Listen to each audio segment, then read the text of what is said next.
Hello out there world, WrestleMania 22, WrestleMania 35 is just 22 days away from today, and thus we are embarking on our first of a four-part series here on Watchalong Wrestling. We are going to be with you guys here.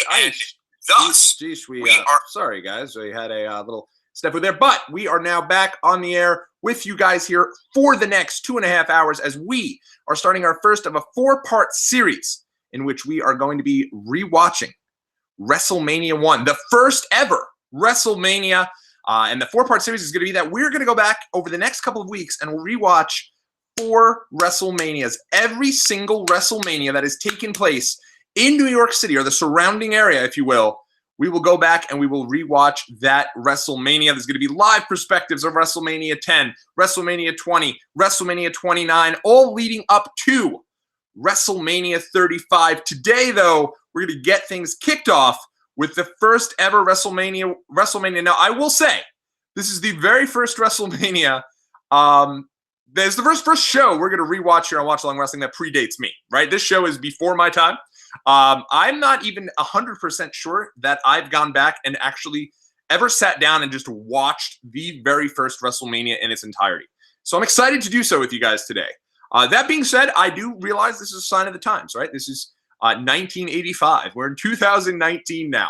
I don't expect a ton of classics. I don't expect a ton of great, wrestling moments. So I'm going to provide you with a bit of historical context to kind of get us through that and fill the gaps. And one of the things I'm going to be using, let me pull this up here for you guys. If you guys don't have this book, I strongly suggest you go out of your way to pick it up. Let me show it to you.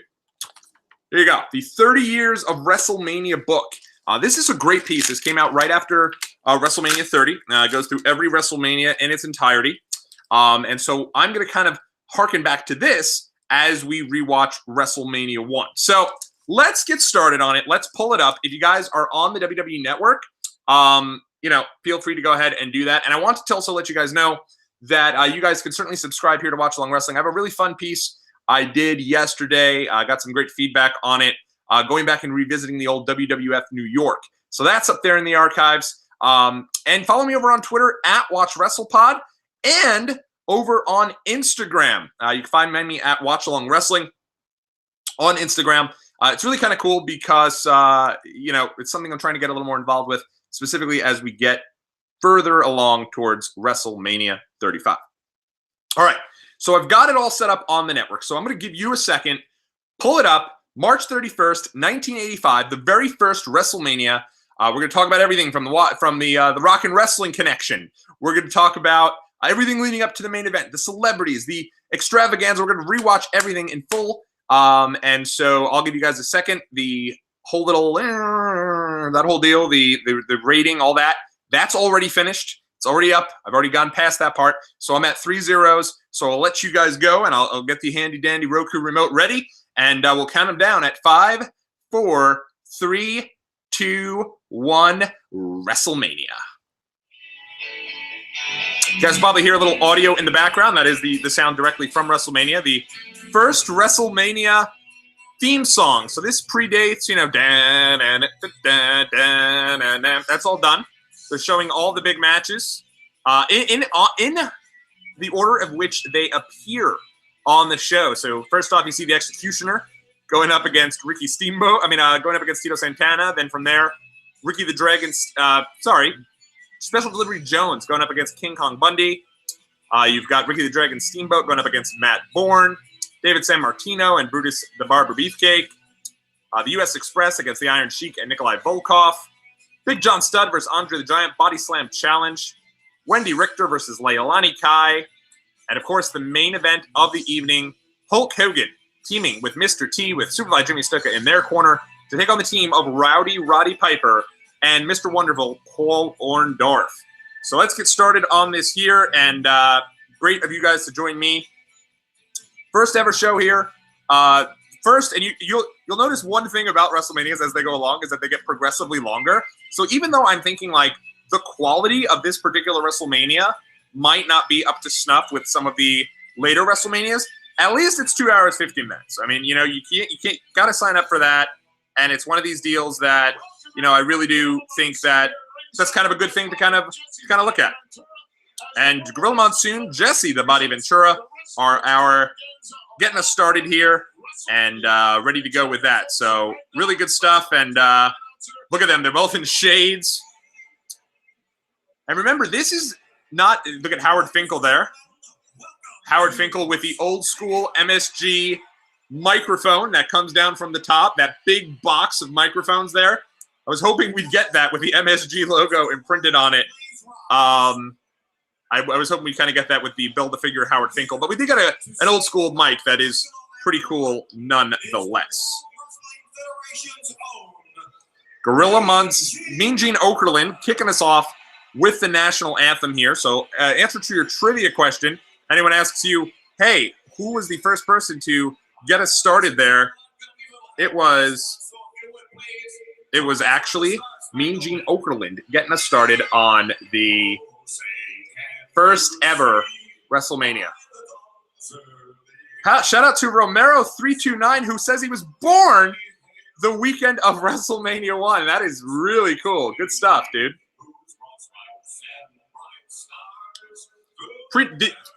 First WrestleMania I'm alive for is WrestleMania 3. So the first two I was not alive for. But, by the way, I am aware that WrestleMania 2 took place partially in Nassau Coliseum. We won't be rewatching WrestleMania 2. We're going to do WrestleMania 1. Tomorrow, we're going to be back on the air for WrestleMania 10. Thursday night, we'll be back on the air for WrestleMania 20, which is going to be a long show. So get your coffee ready. Join me for that Thursday night here on Watchalong Wrestling. And then we'll let you know, but WrestleMania 29 is coming up not too far behind that one. I am getting a couple guests on for WrestleMania 29, and I kind of want to work with their schedule a bit. So keep it locked here to Watchalong Wrestling and check us out.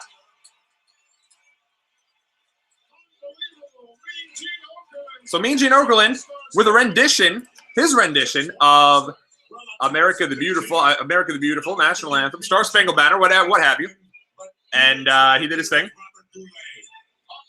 So one of the things that is really kind of funny here about WrestleMania 1 are these backstage deals with Lord Alfred Hayes. Lord Alfred Hayes is positioned like right outside of where the arena is, where the guys are coming back down the aisle. And he is nervous as all heck. And remember this, and you can see the Executioner already making his way to the back. Already making his way to the ring behind him. This is like before the time of really entrance music in WWE, at least for not everybody not having it. But it's pretty interesting because you see Mean Gene Okerlund walking back, and they're giving you some pre-recorded comments from Tito Santana. I'll let you listen in. But I know one thing, Gene, I know he hasn't been in the big leagues here in the WWF. Executioner, I respect every opponent I go up against. But I've got some goals, brother, and nobody's going to stop me. I mean nobody. That includes you. You're going to find out about the big leagues real soon as we step into the ring, Executioner. Thank you very much, Tito. So, Tito Santana, one of the things that we'll talk a lot about when we get to Wrestle... Oh, actually, I'll let you guys listen into the Executioner. You will know something about me after I get through with Tito Santana. I'm going after your leg, the leg that was hurt by Greg Valentine, and there's a reason for it. And then everybody is going to know who the Executioner is. And I'm here to go after the leg and nothing else. And you're going down, Santana. I am a big league Executioner. So one of the things that wanted to talk with you guys about this particular match, the Executioner. If you guys are not sure who the Executioner is, that is actually Playboy Buddy Rose. And the reason why he's there wearing that redonkulous mask is he was kind of leased out in a way to WWE from George Scott, old promoter. And the story goes that George Scott didn't want Playboy Buddy Rose to take the fall here. So this is a 35-year spoiler. So if you've never watched the show, Tito wins this match. But one of the things is Playboy Buddy Rose, the promoter who kind of leased him out to WWE, didn't want Playboy Buddy Rose to lose and take the fall on such a big scale. Because remember, this is being broadcast in closed circuit. This is not on pay-per-view, but there's hundreds of thousands of people who are watching this show live. And it's such a big deal that it wouldn't be so great to see somebody technically lose like in their very first match. So it's one of the deals where he finds this mask, he puts it on, and isn't really with the company too long after this. And if you even take a look on some of his boots, Playboy Buddy Rose, he has electrical tape on his boots covering Playboy Buddy Rose in his entire name. So it's pretty interesting. Also pretty interesting here, Tito Santana. We're going to get into the next WrestleMania.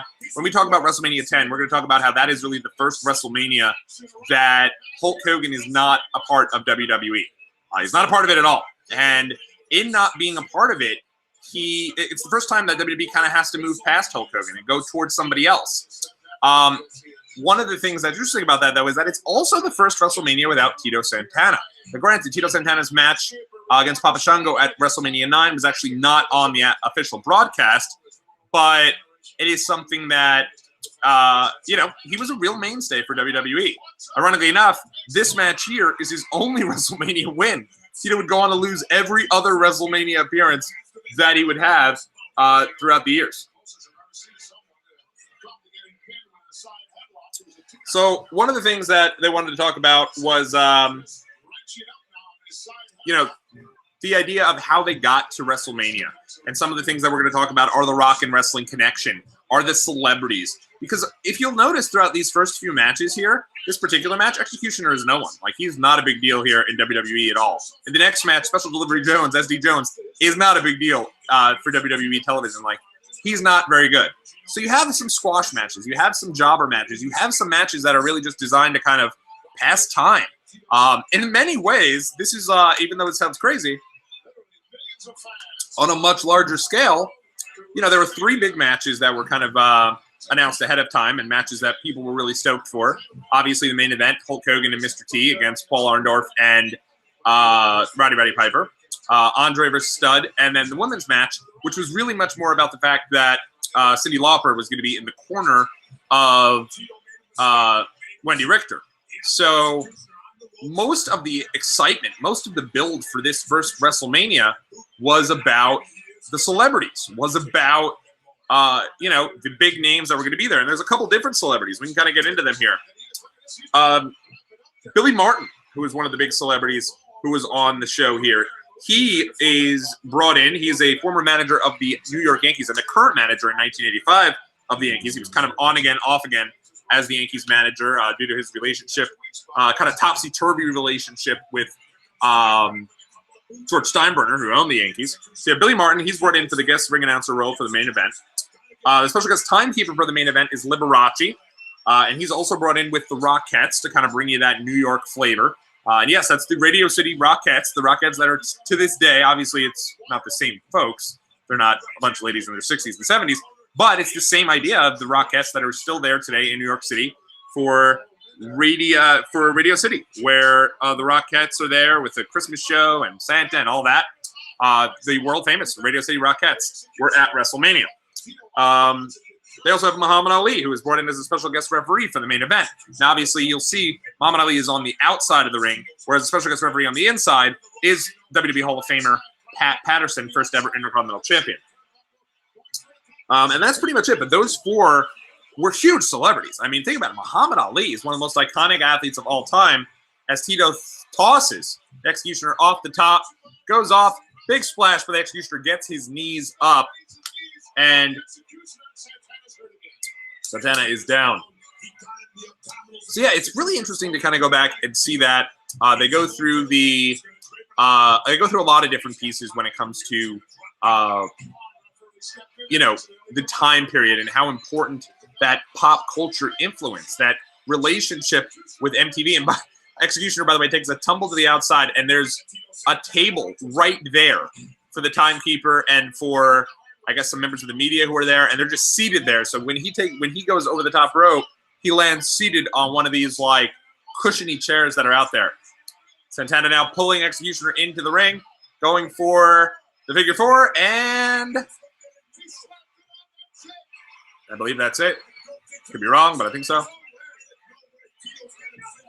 And that's it. That is the end of the first match here at WrestleMania. So at the end of the day, you can kind of already see that not too much to get in there. But listen to the crowd here. The crowd is so excited about this. This is not really, this is during the days when this was how shows usually went. Usually you'd get a show with a guy who was kind of an enhancement talent, a jobber, I guess, for lack of a better term. And I like the term jobber because I consider them enhancement talent. You'd have squash matches. You'd have matches designed to make guys who are going to be on the house loops, on the house show loops, and going to be an integral part of WWF moving forward, having matches basically as a spotlight for them. So let's take a look here as we turn the page and just kind of read about some of what the setup was for WrestleMania here, the road to WrestleMania. So they start off, it says, in the midst of the 1980s home entertainment boom, Vince McMahon saw WWE. You know what, guys? I'm going to turn this down just a little. I will be right back. He knows Valentine is watching this match, and he slapped that one on her just to show him what he can look forward to. But right now, that's going All right, I do apologize for that, guys. I did not want it to be a situation where you couldn't hear me because of how loud it was. It might be a little lower there now, but I can let you guys know, just as we're following along, we're 12 minutes into the show, and you have Lord Alfred Hayes. He's on camera, and he looks about as nervous as anybody's ever looked on camera. This guy looks very uncomfortable. He's standing there, and his eyes are everywhere. Clearly, there are a lot of people telling him some things off camera. I'll let you guys see, and if you can hear Special Delivery Jones. Don't believe you can. So Special Delivery Jones, though, is making the late great Special Delivery Jones. He is going to be giving an interview here with Mean Gene Okerlund, and it's kind of something interesting that they're doing, where every match they have interviews in the back in that little area, and so you have King Kong Bundy here with Special Delivery Jones. They're both 2 feet away from each other because Mean Gene Okerlund is interviewing Special Delivery Jones. He then turns over and interviews King Kong Bundy and literally just goes, "Thank you so much, Special Delivery Jones. King Kong Bundy, come on in." And like these guys are supposed to have a big match with each other, and here they come, both in the back area.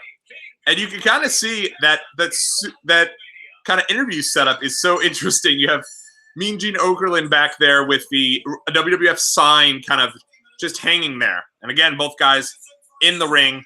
This is probably one of the things that this WrestleMania is probably remembered for most, other than the celebrities and those 3 matches, is probably this match here with Special Delivery Jones and King Kong Bundy. And it's the first of many quick squash matches that WWE has done through the history of WrestleMania.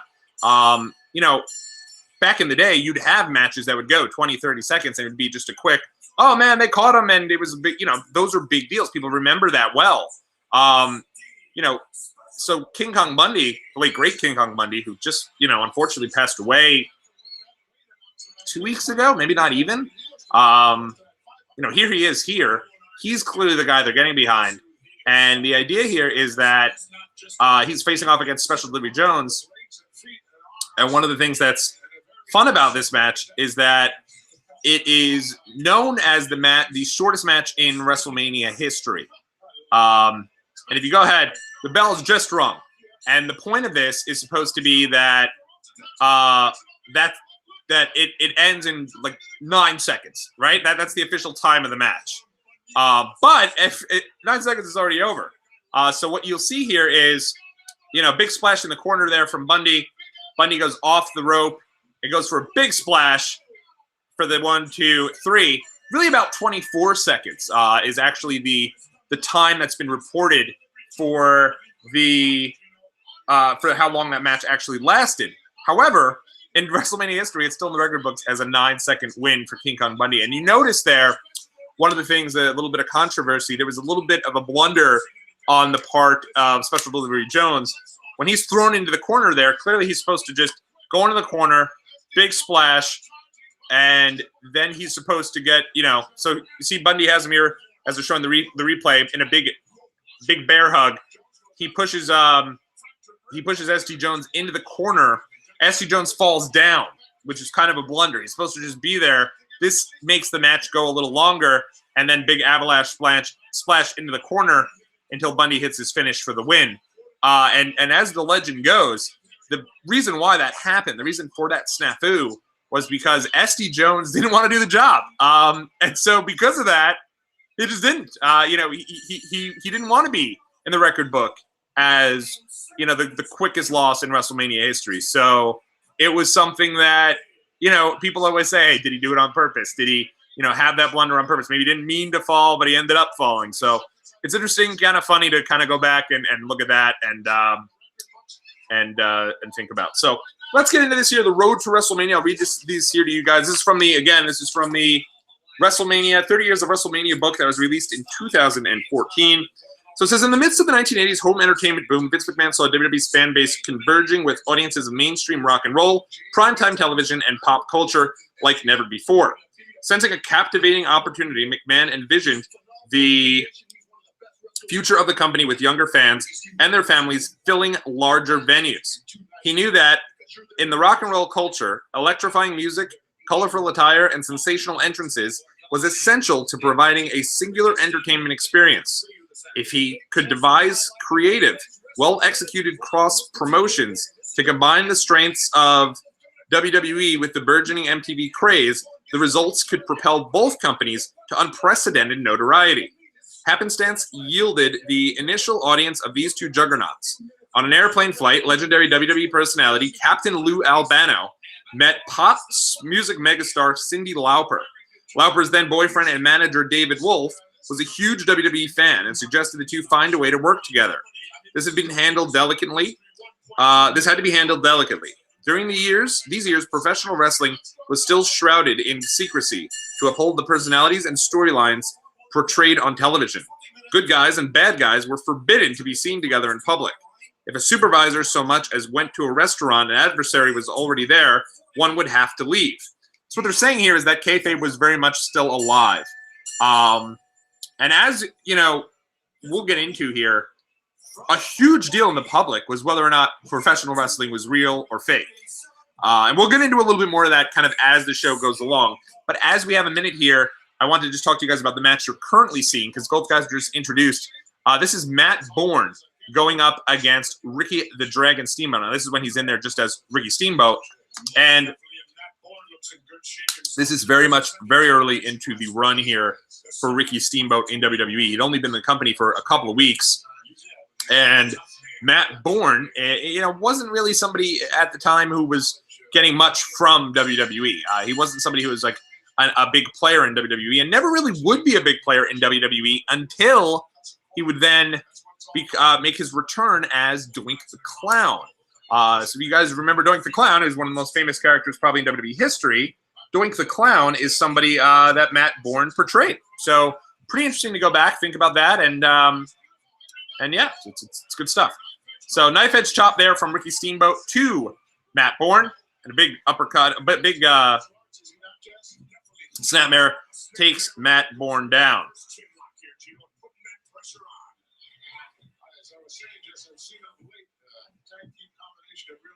I'm going to just pull up something here for you guys while we're on the air. So one of the things that going into WrestleMania really kind of became, there was a couple of different instances that led to kind of the expansion of WWE. We're going to get into much more of the rock and wrestling stuff as we talk about the women's match later on. But you'll also see that WWE, kind of in this book, they're mentioning the fact that WWE was really big on the idea that they are out in pop culture, and they're trying to expand their presence in pop culture.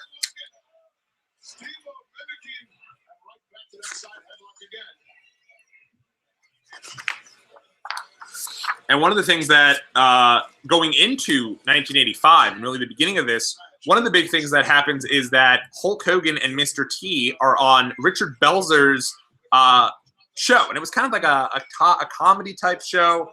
It was one of these deals where Richard Belzer has Hulk Hogan come on. Hogan goes on with Mr. T because they're already promoting WrestleMania. And they're promoting some of the other stuff that's coming up with WrestleMania. And basically what ends up happening, it's one of the biggest profile instances from Richard Belzer's show. And what Richard Belzer does is he questions whether or not wrestling is real. And Hulk Hogan says, yeah, brother, wrestling is real. And, don't threaten to, don't make me show you. Eventually, Hogan gets up, puts Richard Belzer in a front face lock.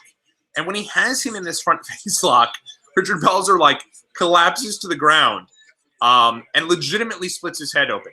Because when he has him in the front face lock, and it's incredible to watch. It's on YouTube. Go out of your way to see this if you've never seen it before. Hogan goes ahead.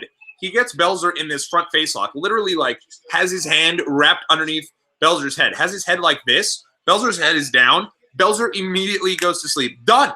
Out cold. And when he does, Hogan kind of drops Belzer onto the ground. And when he drops Belzer on the ground, Belzer has no way to protect himself, no way to hold himself up. He drops down, smashes his head on the back of the ground, and starts bleeding profusely everywhere. And so that, even though it was a terrible incident in terms of WWE got sued, Hogan got sued, it really kind of increased some of the, kind of the eyeballs onto wrestling. Like, oh crap, maybe this isn't as fake as we all thought. Maybe these guys really are out there fighting with each other and showing each other kind of, what goes on here. One of the deals, and I wanted to just touch on here as well, they also ended up doing a deal where Dr. D. David Schultz, he was in an interview with John Stossel, and basically John Stossel asked him again if wrestling was real or fake, and Schultz ends up like clobbering him, and he ends up getting sued, and eventually doesn't even work for the WWE anymore. But that was another instance of somebody out in real life. Can you imagine today if like Al Roker asked John Cena if John Cena, what John Cena was hosting the Today Show, if wrestling was real, and instead of John Cena giving that his entertainment type deal to kind of give the wink and the nod that it's not really real, but we're still using athletics and this and the third. If he turned around and clobbered him, like, it would be the biggest story in the world. And so it really was. And it's funny because when you think back to that Belzer incident, it's one of the situations where Belzer goes down, cracks his head open, and the second he cracks his head open, he like jumps up and he's just like slap happy, just like, hey, we'll be back after these messages. And when he turns around, he's got blood pouring out of the back of his head, all over the back of his suit. And the next week, he comes out and he's like, I was not a part of this publicity stunt, because he wants to sue WWE. So those instances, both the David Schultz one against John Stossel, as Ricky Steamboat picks up a victory, an impressive one at that. Both that incident with John Stossel and David G. Schultz, and then this incident here with Hulk Hogan and Richard Belzer, are that both these instances are instances in which the folks who are doing them or dealing with them are like kind of not really in on it. But it really gave WWE a lot of publicity, and probably Led's adage to the old, the old piece about, no publicity is bad publicity. Okay, so let's continue now. We were going through some of the deal here with the Rock and Wrestling Connection. I'll give you guys a little bit about this. So as a first step, Captain Lou Albano was cast as Lauper's father in the music video for Smash Fit, Girls Just Want to Have Fun. Girls Just Want to Have Fun is by far Cyndi Lauper's most popular song, and it was one of the biggest songs in the entire 1980s. So considering that MTV's just coming out with these music videos and really kind of on the boom of their kind of popularity, so to speak, as you can see, you've got, again, my man, Lord Alfred Hayes. A total mess here. Oh, he looks so nervous here. See Ricky Steamboat kind of going behind him. There was no backstage area they could have put up. Yeah, just Johnny Valiant and Brutus Beefcake just walking directly in front of him on camera. And now here comes Matt Bourne. He almost walks in front of him. This is a mess. A mess. And Alfred is having none of it. Wow. So here's David Sammartino, son of Bruno Sammartino, who's clearly on this show, and really in WWE as a favorite of Bruno Sammartino. He was never a great wrestler, but at the end of the day, this got Bruno a part of the first WrestleMania, and Bruno was champion for over 10 years with WWE, so at least a very, very, very long time. So, so Girls Just Want to Have Fun. Captain Lou Albano is cast as her father, and the combined popularity of the video and Albano's famous WWE persona planted the seeds for the Rock and Wrestling connection, and Lauper prepared for her debut on WWE programming. Because Albano was considered, this is Johnny Valiant now, talking with Brutus Beefcake. This is pre-barber Beefcake, by the way. So you can see Beefcake there has just got a little, like a bow tie, and he's got shades, got slick back hair. Old school stuff here. Looking at as they get a nice look at Madison Square Garden. So, all right.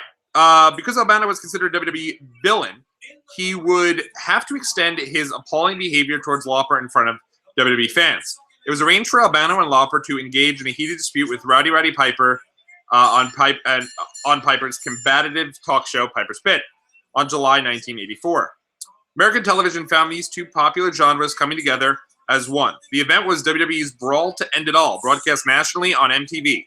Millions tuned in to see Captain Lou Albano's fabulous Moolah defend her undefeated Women's Championship reign against rising star Wendy Richter, who was aligned with Lauper. The special event was an overwhelming hit in a live audience and set Nielsen television rating of 9.0, or as an estimated 10 million viewers on MTV. Think about how insane that is. Granted, back in 1984, there was not nearly as many options, but there was also not nearly as many people who had cable television. And 10 million people tuned in to watch this special on MTV, this WWF special. The next big inspiration came at an unexpected time. At year's end, Vince McMahon and his wife, Linda, were enjoying a Caribbean vacation. There was Vince... Okay, so we'll get into this here. This is going to get into the idea of how WWE came up with the WrestleMania name. This match here that we're watching is a non-finish. So it kind of is a bit of a downer.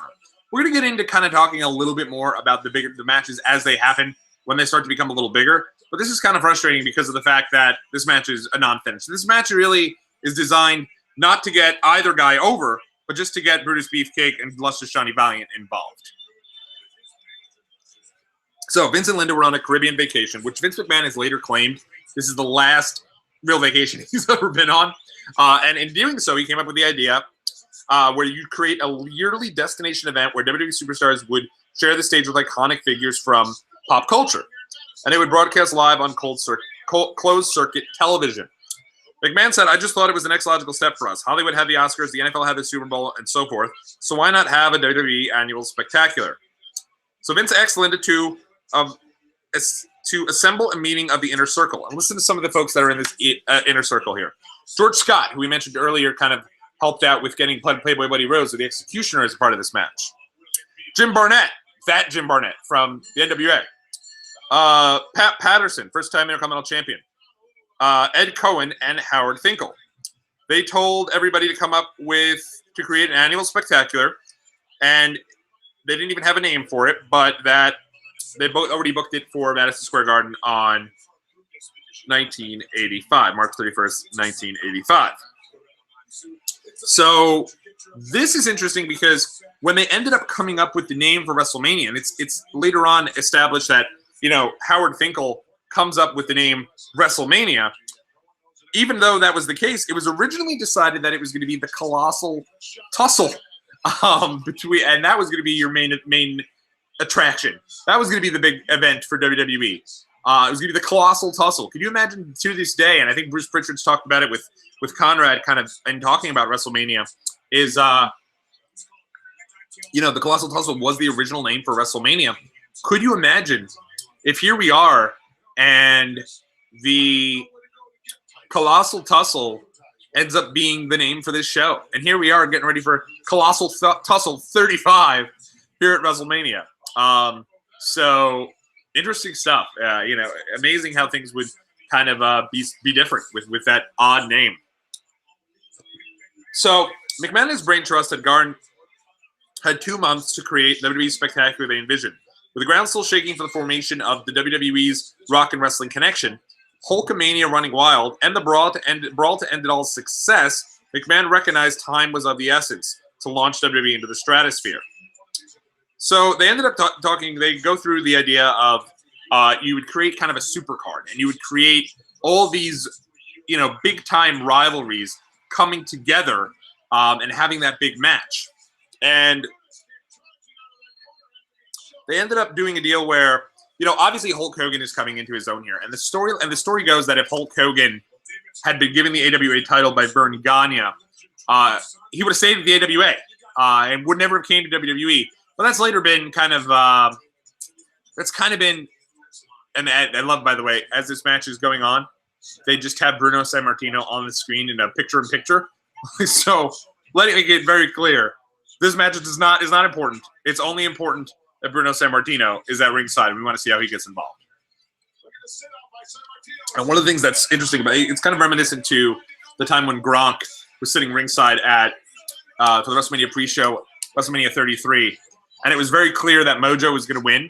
But it didn't really matter because the entire, I think it was 33 guys in that ring, and the only thing that really mattered was the idea that Gronk was at ringside, and the story was, what is Gronk going to do to get in and help Mojo win this thing? And I think it was one of the most obvious calls ever. For some reason, that kind of comes to mind as we look at Bruno here. So let's take a look here.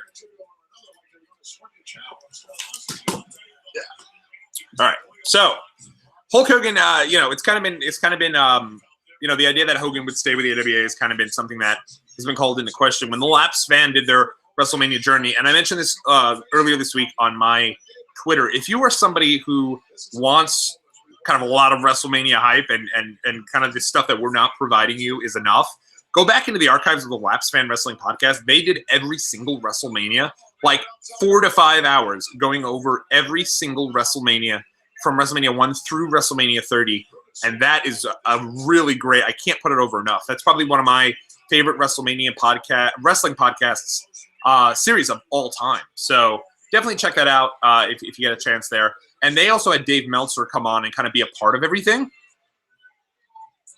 And it was one of these situations where Dave Meltzer did a deal where he said that he didn't believe that Hogan was going to ever stay with AWA. That it was always the idea that he'd go ahead, he'd go into be a part of this, because it was clear that you're going to New York, you're going to the big time. Vince McMahon was expanding nationally, and Hogan saw that. Hogan realized this was a great opportunity for him. He wasn't going to pass that up. Hogan was already kind of a name from the Rocky movies, but at the end of the day, this was a huge deal for Hogan to go to WWE. So he's a big part of this, obviously. He's the guy. He's the guy that's the world champion, kind of the only choice for that world championship match. And really kind of, it helped him into becoming a much bigger deal as to who he kind of is.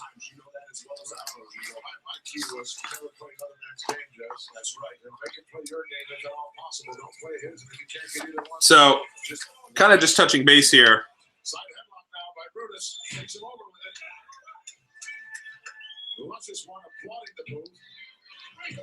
So another big part of this is that there's some pay-per-views pay-per-view companies that showed WrestleMania, but for the most part, they didn't. WrestleMania was broadcasting closed circuit arenas, and what that really was you'd go into a theater with a bunch of other wrestling fans, and you'd pay a certain amount of money to watch the show, and it would be throughout the entire United States. WrestleMania being held at your local Lowe's theater or in an arena or in a public space, and you have to go and pay. And it ended up where that's really what makes WWE. Makes WrestleMania the success that it is. I mean, yes, they sold out. They sold out the arena. There's over 19,000 people that were live for Madison Square Garden, and Vince McMahon was never concerned about that because WWE always sold out the Garden. That was really WWE headquarters. They had a lot of stuff at Madison Square Garden. MSG was kind of their home away from home. It was everywhere. That's where they had all their shows. The gamble came really with the closed circuit, because if it didn't do well, McMahon always says that the thought is that either he'd have to sell off some of the assets of WWE and maybe become a minority owner as opposed to the owner, or they did go out of business. This was always kind of like a make or break type deal. And years ago, and I don't know if it's still out there, but I think on Daily Motion, there was a video that came out, which was like the live feed of WrestleMania. So rather than, the production we're watching here, where everything's pretty fluid, it was what was aired on the actual closed circuit TV. And what was aired you know, that night. And they had that. And it's interesting to watch because, like, as the thing was going off the air, you had a lot of people who were really kind of helping to kind of expand that out. And really, you had Vince McMahon basically saying, you know, hey, this is a situation where we did it. You know, we succeeded. And it was interesting to kind of go back and take a look at that. So that's a fun watch if you could find that anywhere. I'm not sure where it is. As I'll kind of reposition this a little bit. But yeah, I mean, a very interesting time. This match here between Brutus Beefcake and David Sammartino, on the contrary, not very interesting. This match, oh boy. David Sammartino is just working over the leg of Brutus. Crazy seeing this match that Brutus would go on to be one of the most popular characters in WWE history.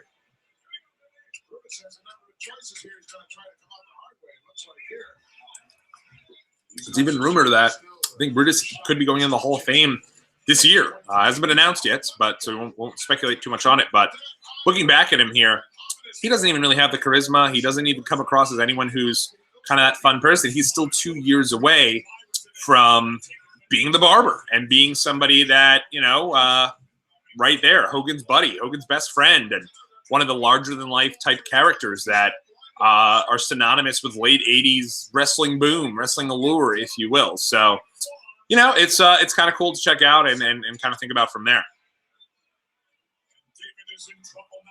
Tomorrow, on the other hand, is WrestleMania 10. It'll be interesting to see kind of how things have changed through each one of these. Now, one of the things that's cool about the WrestleManias that were held here in New York, for the most part, they're 10 years apart. WrestleMania 1 here is held in 1985. WrestleMania 10 is held in 1994. Then you have, obviously, WrestleMania 20 in 2004. And then you have WrestleMania 29 in 2013. So you can kind of see how the production has changed over time. Though I personally am always partial to the idea of having WrestleMania in Madison Square Garden. It's not the same as having it in that big arena, and I realize that. You're having 80,000 people in the place as opposed to 20,000 people in the place. So it's a major difference. But it's tough that, you know, WWE doesn't still go back to WrestleMania, to Madison Square Garden, if not for that allure and for that, you know, kind of remembering kind of where everything kind of came about and how everything kind of, you know, was able to kind of, you know, where it kind of came from. And the nostalgia of having WrestleMania at Madison Square Garden, I think that that's something to really be said. One of the things that's interesting about this particular show is that the show was actually held at 1 p.m. So this aired live on Sunday afternoon, as opposed to now when it's held, you know, 7 o'clock and usually doesn't get off the air until 11, 12 o'clock. This is 1 o'clock. This was off the air by 3, 4 o'clock in the afternoon. So it's very interesting to kind of go back and think about that and see that, see kind of how WrestleMania itself kind of changed. And it's also interesting to think that Hogan and Mr. T hosted Saturday Night Live the night before WrestleMania in New York City at 11:30, which for the most part, you know, airs live. And so you had Hogan and Mr. T on Saturday Night Live the night before, ending at 12:30, and then being a part of WrestleMania the very next day at 1 o'clock p.m. So really just 12 hours later, they're on the biggest show of WWE's career.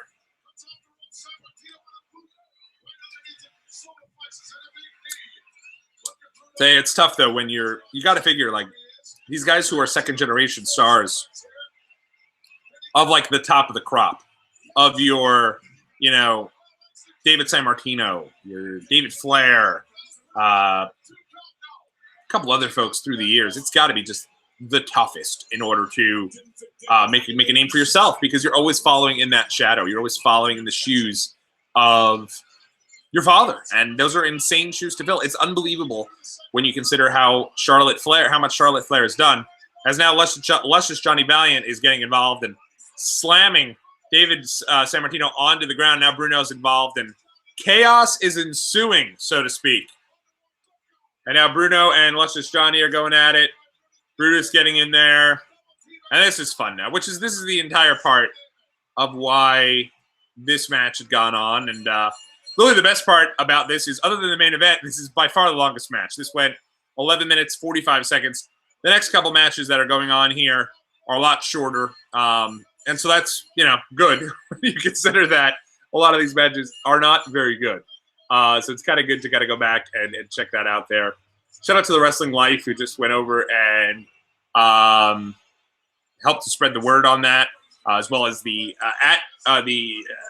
Sports Arena Wrestling Podcast, Disney 101, Take Two Takedown, Did I Say Something Wrong, and our friends over at You Watch, I Listen. Check all of those folks out for your podcast needs. Double disqualification, Brutus and David Sammartino thrown out here. Not a good match. This one was brutal. This one was rough, and I'm pretty sure that when I went out and I got the big box set of all the old WrestleManias, I know I can't be the only one who threw away $200 down on that set of like the first 25 WrestleManias on DVD that are completely worthless now, unless you're just like a completionist like myself. I'm pretty sure when this match started, that was the end for me. So I think I answered my own question of, have I watched the entire WrestleMania show? The answer is probably no, because this match, whoa boy, it was rough. But good to see Bruno get in there, get involved with Bruno and Luscious Johnny Valiant. Those are two legends in there, and Brutus is too. David Sammartino, it just didn't really work out with him. But at the end of the day, it was something that he was really young at the time. He was only 25 years old. And he was somebody that it ended up being a situation where he was getting his start in the business, and they were utilizing Bruno to kind of get David over.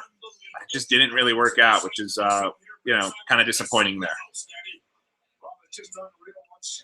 You guys are just tuning in now in the middle of the show here. Thanks so much for checking us out here. We're about an hour into the first ever WrestleMania 1. And this is the start of a 4-part series here on Watchalong Wrestling. We're going to go back and rewatch WrestleMania 1, WrestleMania 10, WrestleMania 20, and WrestleMania 29. We're on live streams, broadcast these live on YouTube Live for folks to join in at any time and chat with us about a variety of different tasks and about different pieces. If you want to submit your feedback to this, submit it over on Twitter at WatchWrestlePod. Follow me over on Instagram, Watchalong Wrestling. Submit your feedback that way. I'll shout you out on the air.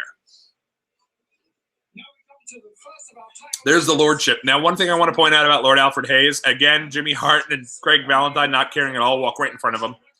Now, I don't know if he's supposed to come off like kind of a bumbling guy here, but he sure as heck does. Not only is he clearly in everybody's way, but he's holding on to a WrestleMania program in his left hand. He has never once told anybody what it is. He has never told anybody like, hey, make sure you go and pick this up if you're watching, or you can order this through here.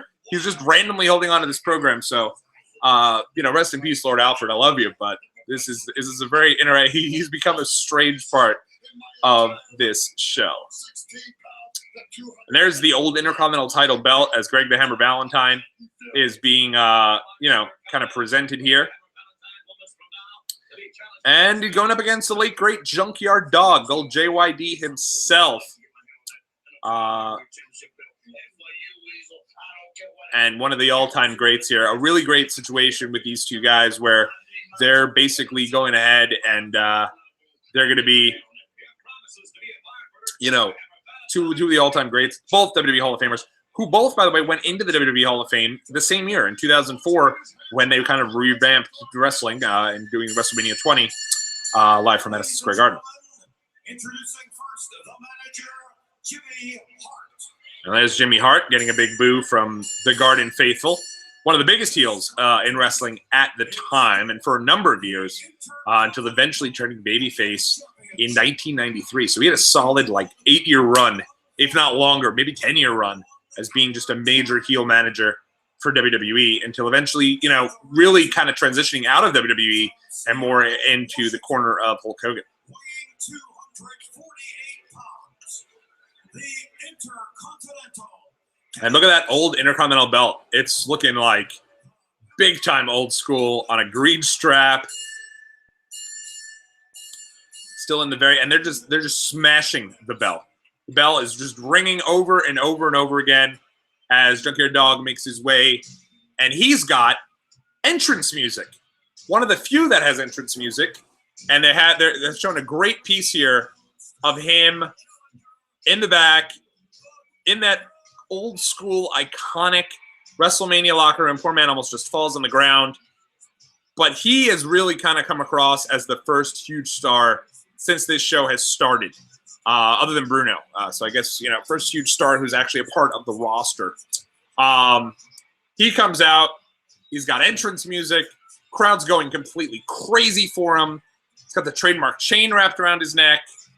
And just looks awesome. He looks like a major star. Greg Hammer Valentine now on the outside of the ring. Not only is this one of these deals where he comes across as a star, this is the first time where a match on this show has felt like this match matters. This match is important. It's a title match. Both guys are big time. And this is cool. So let's watch this here. Intercontinental title match. I'm going to go ahead and do a little commentary on this match, with the idea being that we'll go ahead, we'll put some, we'll try to do some timestamps, put those in the description. Those will probably be available, I'd say, by Monday. Put some timestamps on those so that you guys can kind of pinpoint it up directly with that particular match if you don't want to watch the full WrestleMania 1 show. And, oh, by the way, if you don't want to watch the full WrestleMania show, thank you for that. And it's totally, I don't blame you because it's, again, it's a bit of a chore to get through. Shout out to the Better Call Creative podcast, helping us to spread the word of what we're doing today. It's the psych game right now. It's the psychop game that's happening. This is a happening. WrestleMania is a happening. The wrestling event of the century. Brought to you by the World Wrestling Federation. And now, starting out in the early going, and Junkyard Dog is working over that left arm of Greg the Hammer Valentine, twisting on that left arm. Greg Valentine kind of shaking his head, saying he doesn't give up. You can see those awesome former referee blue shirts there with the long sleeve shirt and the little bow tie on top. Very cool. JYD picking up the leg of Greg the Hammer Valentine, spinning him around, and a big right hand knocks Greg Valentine down to the bottom of the mat, back of the mat, going back first.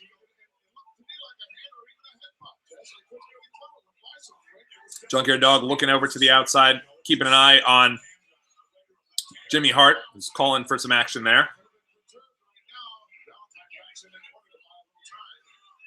And the referee kind of talking with Greg Valentine, trying to get him going a bit as the two lock up.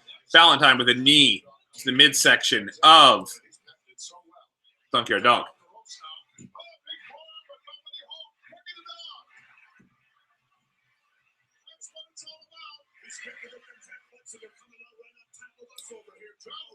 And now they're also showing the fact that these guys are really doing their thing, and they're, again, showing a nice shot, a big long shot of the entire Madison Square Garden as they bring it back now, and Greg Valentine talking things over with Jimmy Hart. Crazy as you go back and watch this here. So many of these guys, unfortunately, have passed on, and I think every match thus far, there's been somebody who's no longer with us, which is really unfortunate. But what is great to see is that Howard Finkel's there, and he's somebody who's been in WWE for his entire career. I know Howard's not doing the best now. We wish him nothing but a speedy recovery.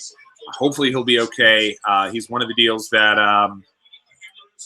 it would be. It's sad. It's sad that he's not doing well, and he's somebody that I've met a number of times, and he's always just been awesome. I have a great Howard Finkel story tomorrow when I talk to you guys about what it was like to go to the Fan Fest at WrestleMania 10 as well. Dropping the elbow down into the lower extremities, so to speak, of the Junkyard Dog. Now working over that leg there is Greg Valentine, now stalking out the Junkyard Dog, who's down on the mat. Knee to the back of the leg there, right behind the knee. And now turning over Junkyard Dog is Greg the Hammer Valentine. Junkyard Dog kind of begging off Greg Valentine there. Valentine was one of the specialists of the figure four leg lock during his time in WWE. And now Hammer is working over that leg of the Junkyard Dog. A much slower style, of course, but, you know, again, it's 1985. And now again, stomping away on Junkyard Dog is Greg Valentine, really working over each part of Junkyard Dog. And now JYD now crawling his way over to the bottom rope.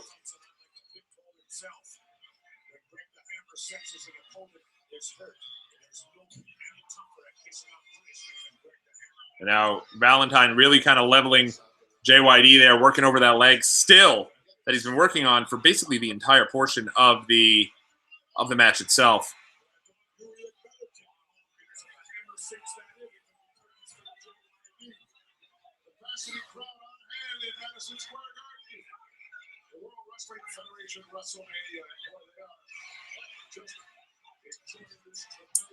Big time right hand by Greg Valentine and a shoulder to the face of the Junkyard Dog. The Junkyard Dizzle, if you will. I don't know why you'd call him that. Okay. And now JYD with a big uppercut, with a big right hand to Valentine, takes Valentine down. Headbutt to Valentine as well. And now he's pulling on to Greg Valentine's hair as the referee is trying to beg JYD not to do that. Another headbutt to Greg the Hammer Valentine. Valentine collapses down to the ring mat. Now JYD going over, stalking out the Hammer, trying to get him up. And now Jimmy Hart up on the corner, up on the apron rather. JYD throwing down Greg the Hammer Valentine. Oh. Actually, you know what? Let's plug this in here so we don't get cut off here. Hammer nails Jimmy Hart. Hart falls to the outside. And both men now working it over. Looks like JYD's getting the advantage. Backing Hammer into the corner. This is only...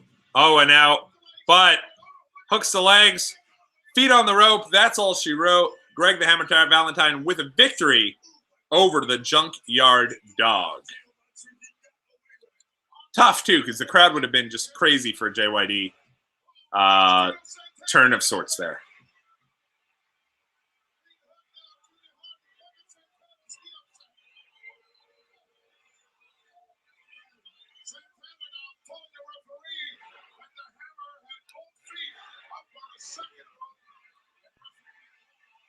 And now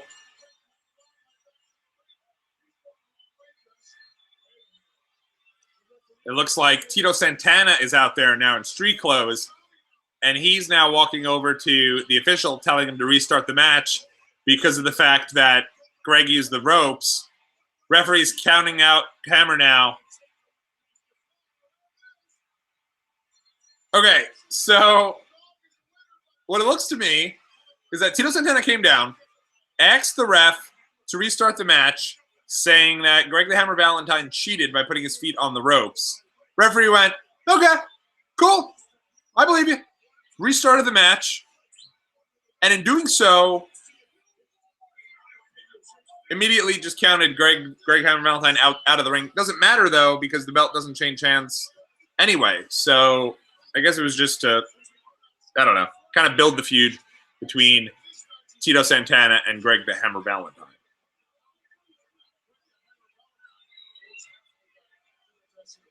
Up next, we do have our tag team match between the Iron Sheik and Nikolai Volkov, with Freddie Blassie going against the U.S. Express, Barry Windham, and Mike Rotundo for the tag team championship. So every title on the line, interesting to note, every title here is on the line except for the world title, and that's the only WrestleMania in which the world title is not on the line. So they're saying that Referee gives the decision to the Junkyard Dog. Fair enough. All right. Moving right along and going through a couple of different things. One of the things I want they're showing the replay there. Okay, so getting into the tag team. So yeah, so the only title that was not on the line during the first WrestleMania was the world title. Hulk Hogan did not defend the title. And the point of that, and the reason for that actually did come up when the folks at the Laps Fan had Dave Meltzer on their show. And Meltzer had basically said that was the only choice they had, was to have the tag match. And the reason for that was because, this was something where it was the first match for Mr. T, so he had never been in a title match at all. Number two was, never been in a wrestling match. This was his first match. It was kind of an idea of, you're getting the face of WWE, the guy you want to get over, getting that rub with Mr. T. So you're putting Mr. T there because Mr. T was a huge star, and a lot of the reason why folks were in there and watching the show was to watch Mr. T. So you had Mr. T teaming with Hulk Hogan so Hogan can get that rub. At the same time, Hogan was the champ, and it had to be the champ, and was the face of the company and the guy they were going to be building around. So they wanted to get Hogan over in the process by rubbing off T and the appeal of his first match. So that's why they had that tag team match. And here's my main man, Lord Alfred Hayes,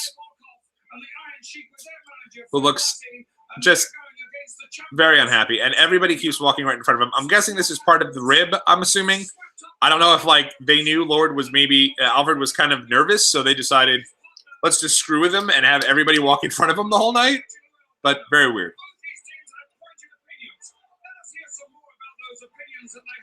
Now, this will be interesting to see. They have Iron Sheik there with Nikolai Volkov. And one of the things to kind of think about, one of the things that's interesting is that I'm letting you listen here to the Iron Sheik. I predict I got the next World Tag Team Champions right here. Okay, Comrade Volkov, I'm sorry.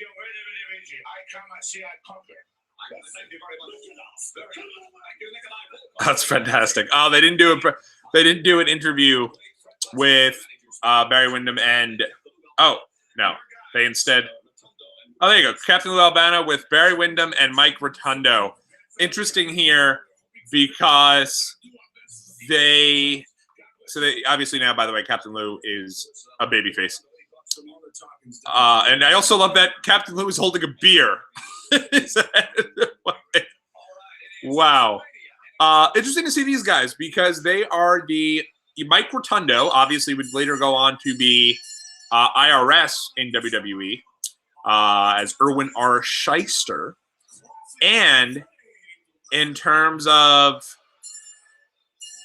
he is the father of both Bray Wyatt and Bo Dallas, and Barry Windham is his brother-in-law. So they are related, and Barry Windham obviously is the son of Blackjack Mulligan. So you can kind of figure that out there about the family tree there, the three generations of stars.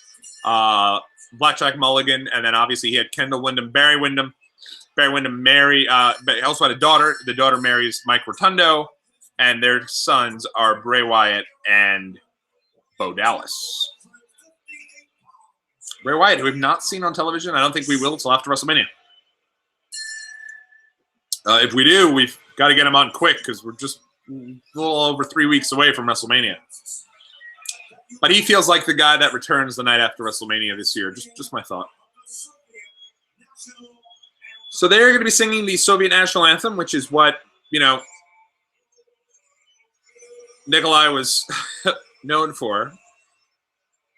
And this is funny because not only is he singing the national anthem, but he's singing the national anthem with the big mic from MSG in front of his face. So you just see this.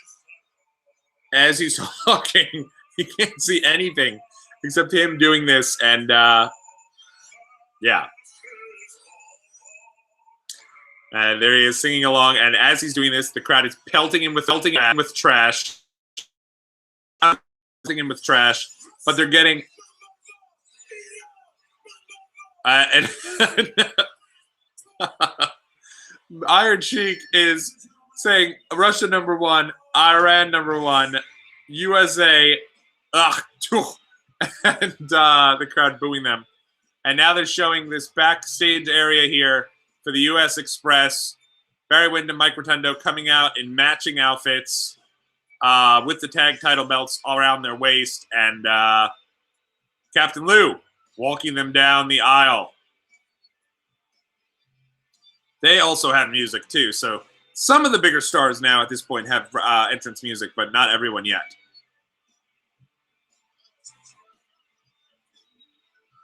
Look at that crowd. You have a ton of people who are looking very 80s in the crowd there.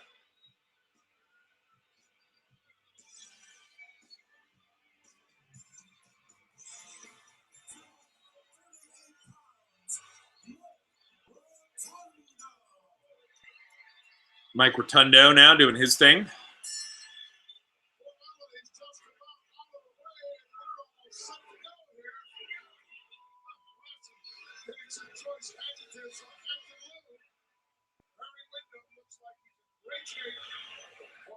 You know, Barry Windham in WWE never fully, I don't feel like he was ever fully used to his potential. If you got, you know, in the archives, we did do a rewatch of Survivor Series 1976, where Barry Windham was in the atrocious character of the Stalker.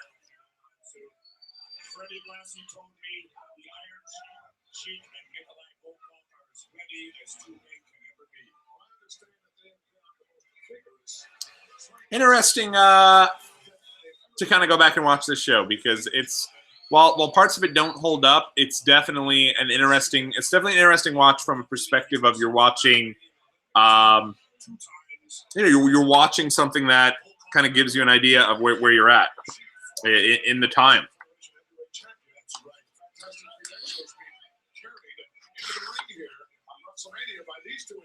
These young champions are definitely facing the toughest test.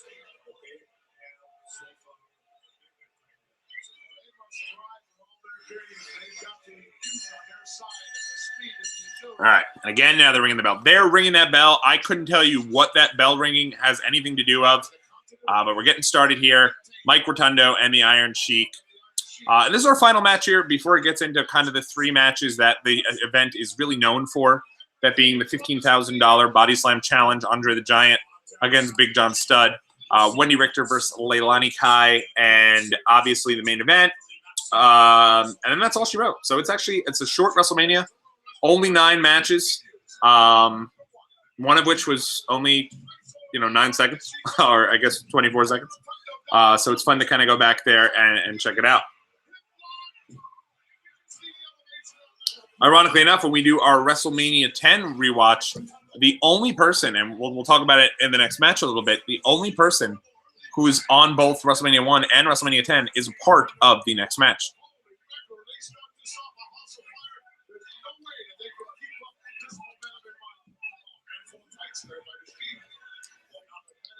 Iron Sheik going for a handful of tights, goes for the cover on Mike Rotundo. In comes Barry Windham like a house of fury. Big time axe handle onto the back of the Iron Sheik. Now going for a big stomp of, goes from there.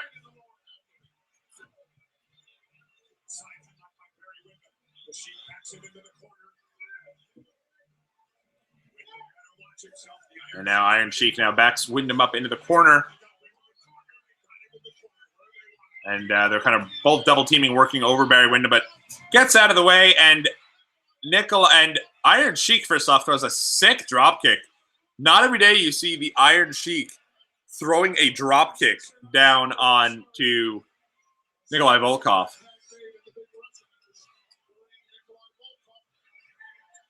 Now Nikolai in there with Barry Windham.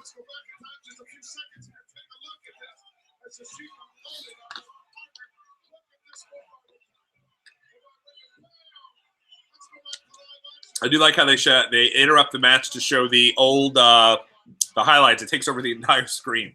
Very weird. Another drop kick there from Barry Windham. From Mike Rotundo as Iron Sheik kicks out. Nikolai Volkov kicks out.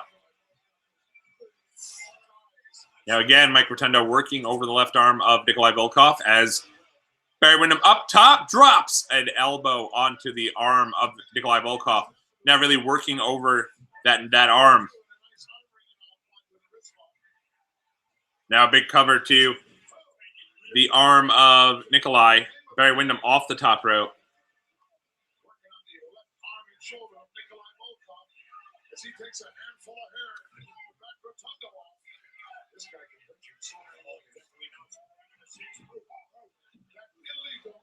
Now another, they take Barry Windham into the corner of the Iron Sheik, and he kicks him with one of those turned toe boots.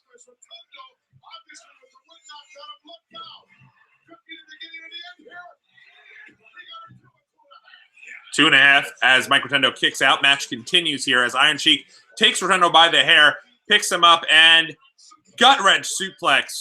A really nice gut wrench from the Iron Sheik, and almost gets a 3 count there, but no.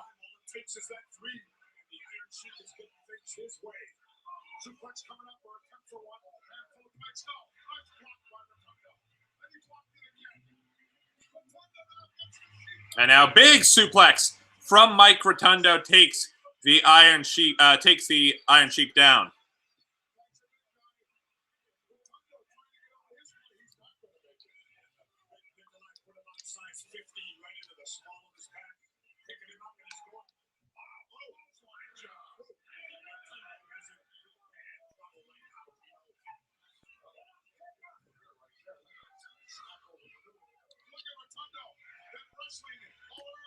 Now Mike Rotundo working over the arm of the Iron Sheik, bouncing off the ropes there, being backed up into the ropes, and big headbutt to the midsection of Mike Rotundo. Now a big right hand to the back of the neck.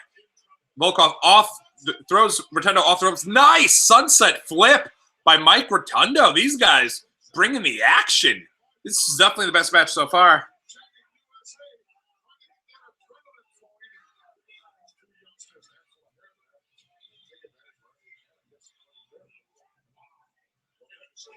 Drops down the Mike Rotundo down to the ground. Now Nikolai Volkov working him over. Now picking him up by the hair. Bring him into the corner. And again, right into the big boot of the Iron Sheik.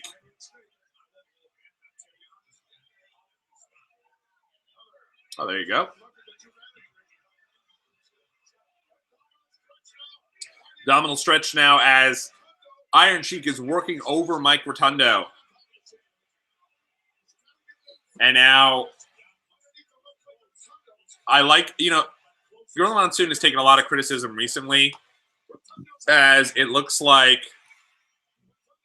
he's kind of working on, I think people have gone back and said, oh, he wasn't Jim Ross. He wasn't some of the best play-by-play guys.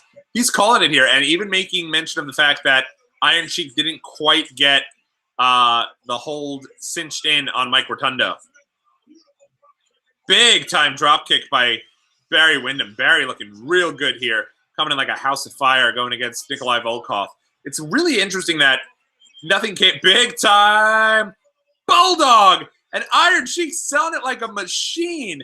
Iron Sheik breaks up the count, but Nikolai took this Bulldog really nicely down to the ground here.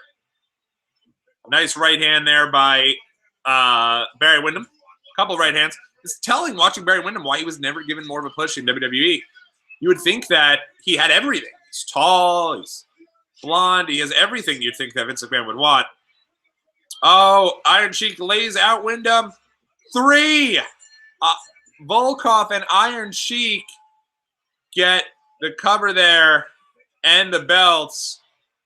But now Albano's trying to talk to the ref, and the ref is not reversing the decision. So you just had this referee in the last match restart the match, reverse the decision based on the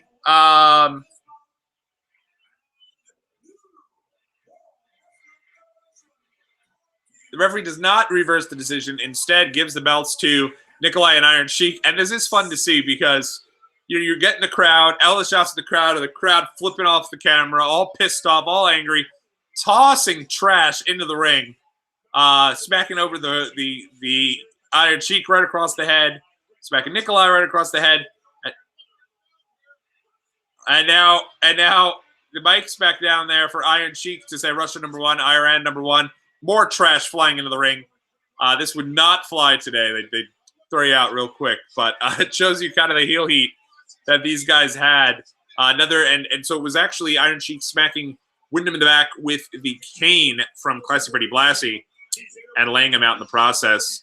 That's it. All she wrote. Big time pin by Nikolai Volkov as I readjust and get set for our final 3 matches here. Good stuff. That was the best match of the night so far. That might be tough to top too, especially because it was 7 minutes. So I like that. Another went too long, but all 4 of those guys busted it, and I don't really recall them being so. I remember Wyndham and Rotunda being good. Iron Sheik though and Nikolai were really bringing it in that match. There was really good stuff from them. It's funny they said Wyndham Rotunda lose the belts, and of course Wyndham Rotunda is the real life name of Bo Dallas, who's named after Barry Windham.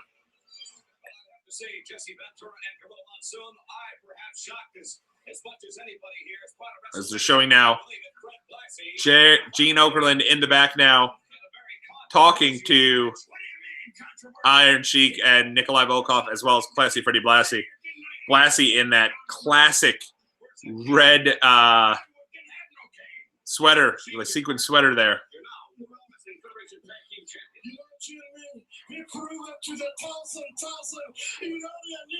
As you can hear, Iron Sheik.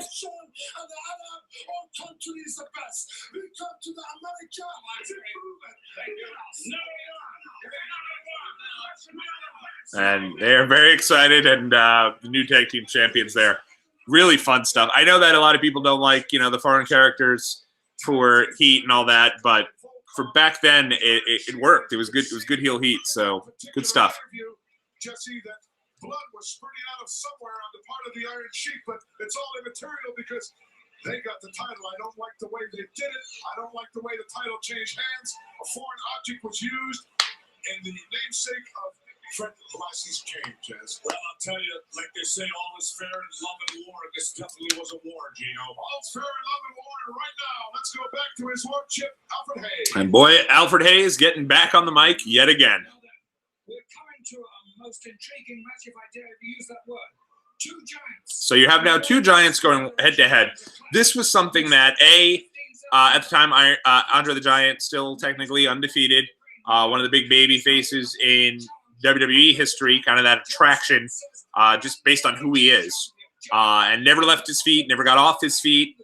At the time, still hadn't been slammed. This is a couple years before WrestleMania 3. And you're going up against Big John Studd. And now he's going against Big John Studd. And the idea is that Andre has to retire if he can't slam Big John Studd. But this is really interesting stuff. You have a very young Bobby Heenan there. They have $15,000, which is a solid chunk of change today. But back in 1985, think about inflation. It's a lot more money than $15,000 back then. As a Bing Gene trying to dig himself in there and get some of the money.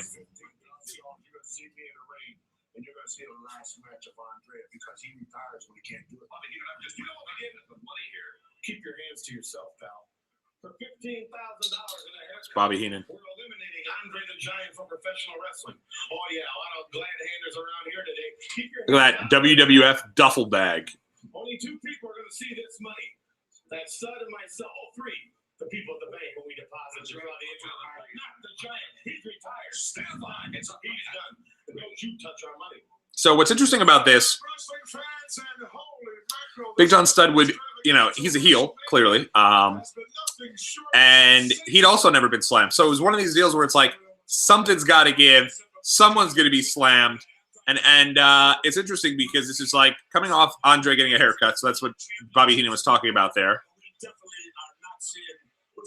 And, this is probably the first match I'd say where, Jesse Ventura just said we're seeing the biggest spectacle in wrestling so far. nothing on this show has felt like the biggest spectacle in wrestling history at all. I mean, it really. I mean, the U.S. Express against Sheik and Volkov was good, but you really haven't felt that spectacle at all. Even the celebrities, like a lot of people say the celebrity involvement in WrestleMania, no, not a single one has been there yet. This is the $15,000 slam match. So they're showing this is the $15,000 slam match. And the rules: if the gentleman to my left is slammed, he loses $15,000 in cash. Yeah. So the idea is that if Andre slams Stud, he gets $15,000. If he can't slam Stud, then he'll have to retire.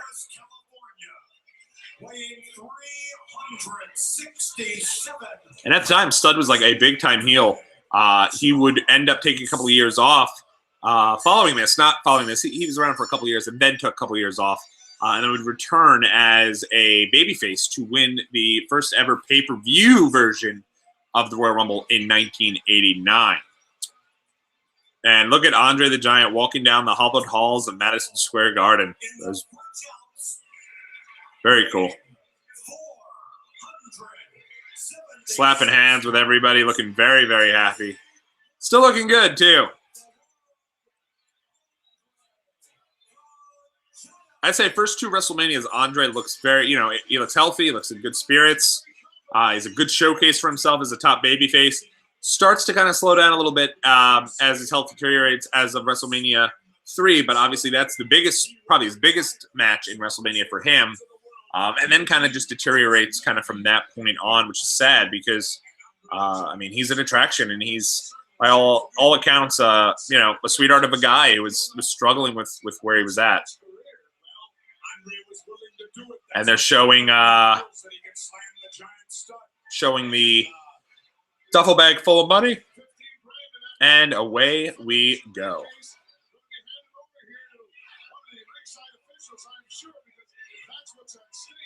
Crowd chanting Weasel. So Bobby Heenan was getting Weasel chants back in 1985 all the way through into 1989 and therefore to the 1993 and pretty much the entire run in WWE.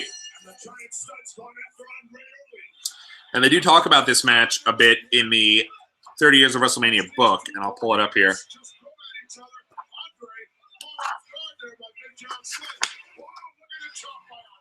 This is Battle of Giants. The inaugural WrestleMania featured a spectacular body slam challenge rivalry between Big John Studd and Andre the Giant.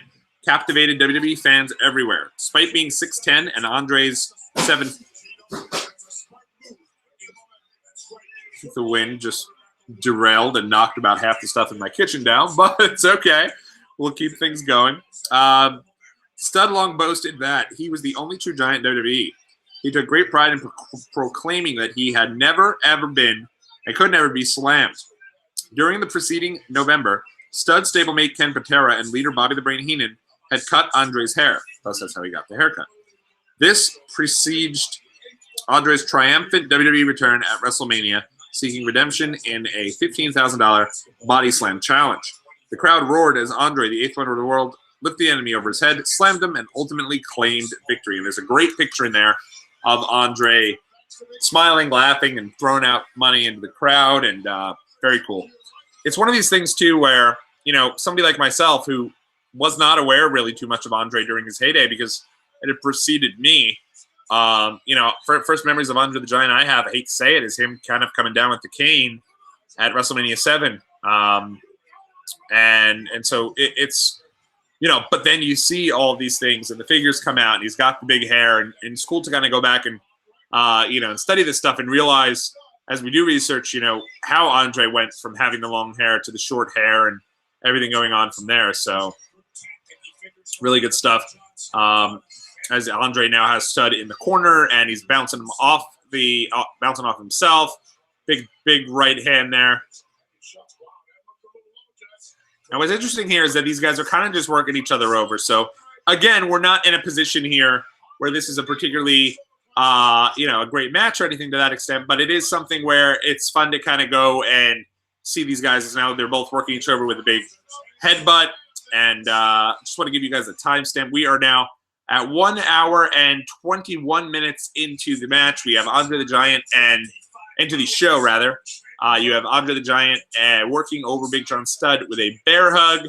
And we'll kind of go from there.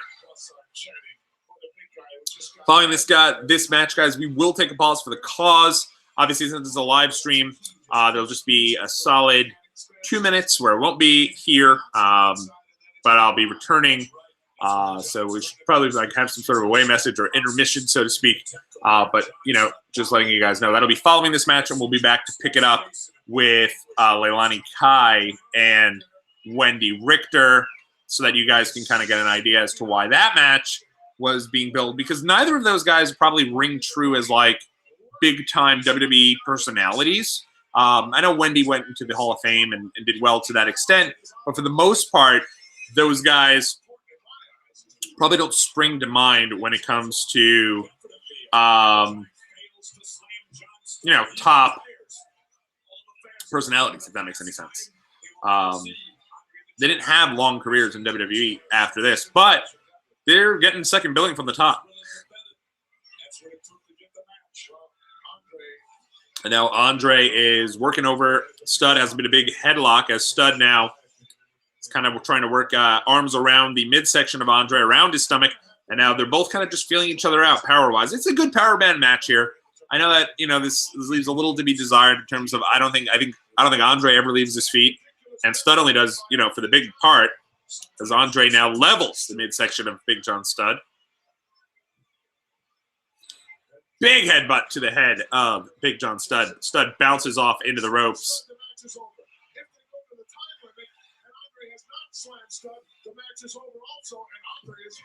Andre now with a big kind of uppercut there to Studd. And now bouncing Studd off the rope. Irish whip into the corner. Andre puts his head down. Studd tries to go for a kick, but Andre grabs his leg. And I do love this. This is kind of cool. You have Studd kind of begging off here and trying to ask for forgiveness. Andre leveling him up. Boom! Big right hand to Studd. And now a kick to the back of the leg of Studd. Studd down to one knee. And another kick to the back of the leg of Big John Studd. Going for an elbow there is Big John Studd.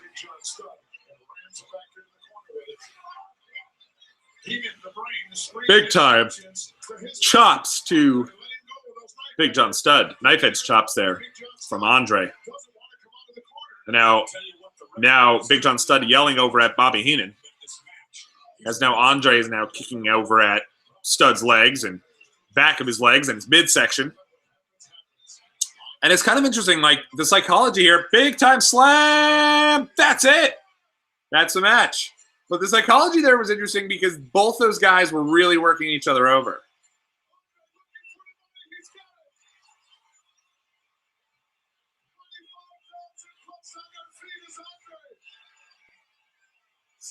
And now Andre throwing money into the crowd.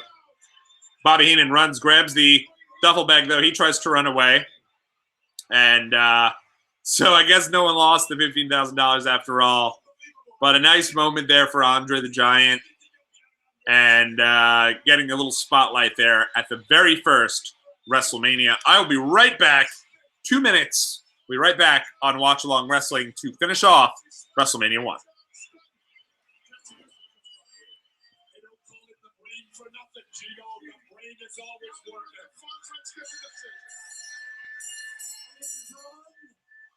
The winner of the slam match, Andre the Giant. Andre the Giant being congratulated. Let's go back in time just a few seconds here and see how Andre just softened up the left leg of Big John Studd. Look at these boots applying it now. Look at how he reaches in deep for the power necessary and leverage necessary to pick him up. And whammo! 15-pound worth of body slam. Lemons, you said, though, Gino, probably more important than any money involved is now, I guess Andre don't have to retire. Absolutely not, and he certainly didn't need the $15,000. Andre the Giant fulfilling his commitment. Right now, let's go back into the locker room area and our other colleague, Gene Okerlund. Andre the Giant, I'll tell you what, 23,000 and millions around the world. You finally did it, Big John Stutzlap. Where's that money? I don't know. It's up there somewhere, but I don't care about that money. I just show the John Studd and the Wizard. And I always just showed to all the wrestling fans. I can give them that sign. Yeah, I did it. You did indeed. Many saying that perhaps this would be the occasion for the retirement of Andre the Giant, but No way. Let's go back to ringside. No Here way. with Monsoon and Jesse the Buddy. Unbelievable. One happy Giants, Jesse. He walked in there oozing with confidence. There was a few tentative moments, but he left the ring the same way with a big smile on his face. What would we call that, Gino? The slam heard round the world? Absolutely. The slam heard round the world is coined correctly by my colleague, Jesse the Body Ventura. A happening going on here in Madison Square Garden as WrestleMania continues to prove to be the biggest wrestling event of the century, brought to you by the World Wrestling Federation. Let's go right now back into the locker room area and his lordship, Alfred Hayes. We're coming to one of the most interesting matches, the first of all. Good gracious. Oh, good luck, something like that. But it is the first of our Wrestling Rock connection matches. We have Leilani Kai versus Wendy Richter. Of course, in Wendy Richter's corner is Cyndi Lauper. Before they had a lot to say, let's hear what that was. All right, moments away. The ladies' title up for grabs. Cyndi Lauper, Wendy Richter. A big one for you. That's right, Mean Gene. Shmula, Lanny Kai, you better watch out because these are powerful words because this is a powerful woman and I'm a powerful manager now because I was taught by Captain Lou Albano just how to manage. Wendy Richter, your thoughts? I didn't lose that belt to one person. I lost it because Moolah interfered in my match and I'm dead set on getting it back where it belongs. All right, ladies, please, ladies, I thank you very much. Cyndi Lauper and Wendy Richter, the opposing view right now for the reigning champion, Leilani Kai. And of course, Moolah, where did you get those glasses? My jeweler made them for me for special occasion for tonight because he's so proud of me and my champion, Leilani Kai. Well, don't tell Jesse Ventura about it. Yes, Leilani Kai. I'm good and ready. I don't care what I gotta do or how I gotta do it, Big Wendy. I'm gonna come back dressed with my hand and Victor. Okay, within reason, please, ladies. Part of WrestleMania. Leilani Kai, Moolah in her corner to be challenged by Wendy Richter with Cyndi Lauper in her corner. This contest is for the World Wrestling Federation Ladies Championship. Introducing first to my right, the lady who will be seconding the champion herself, a former World Women's Champion, the fabulous Moolah.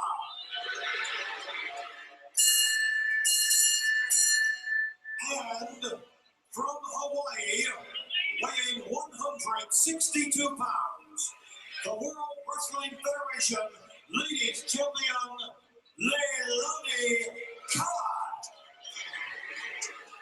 And her opponent. All right.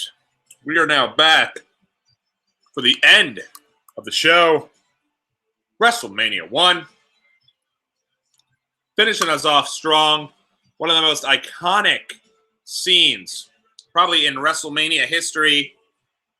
Wendy Richter running down the aisle there with Cyndi Lauper in the back locker room down the halls of Madison Square Garden.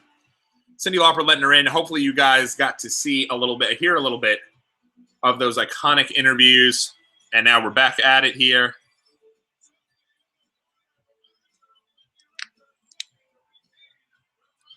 Drinking a bottle with a cap on it, so excited I am about this. You heard some stuff there from Cyndi Lauper. So let's get into a little more about this here.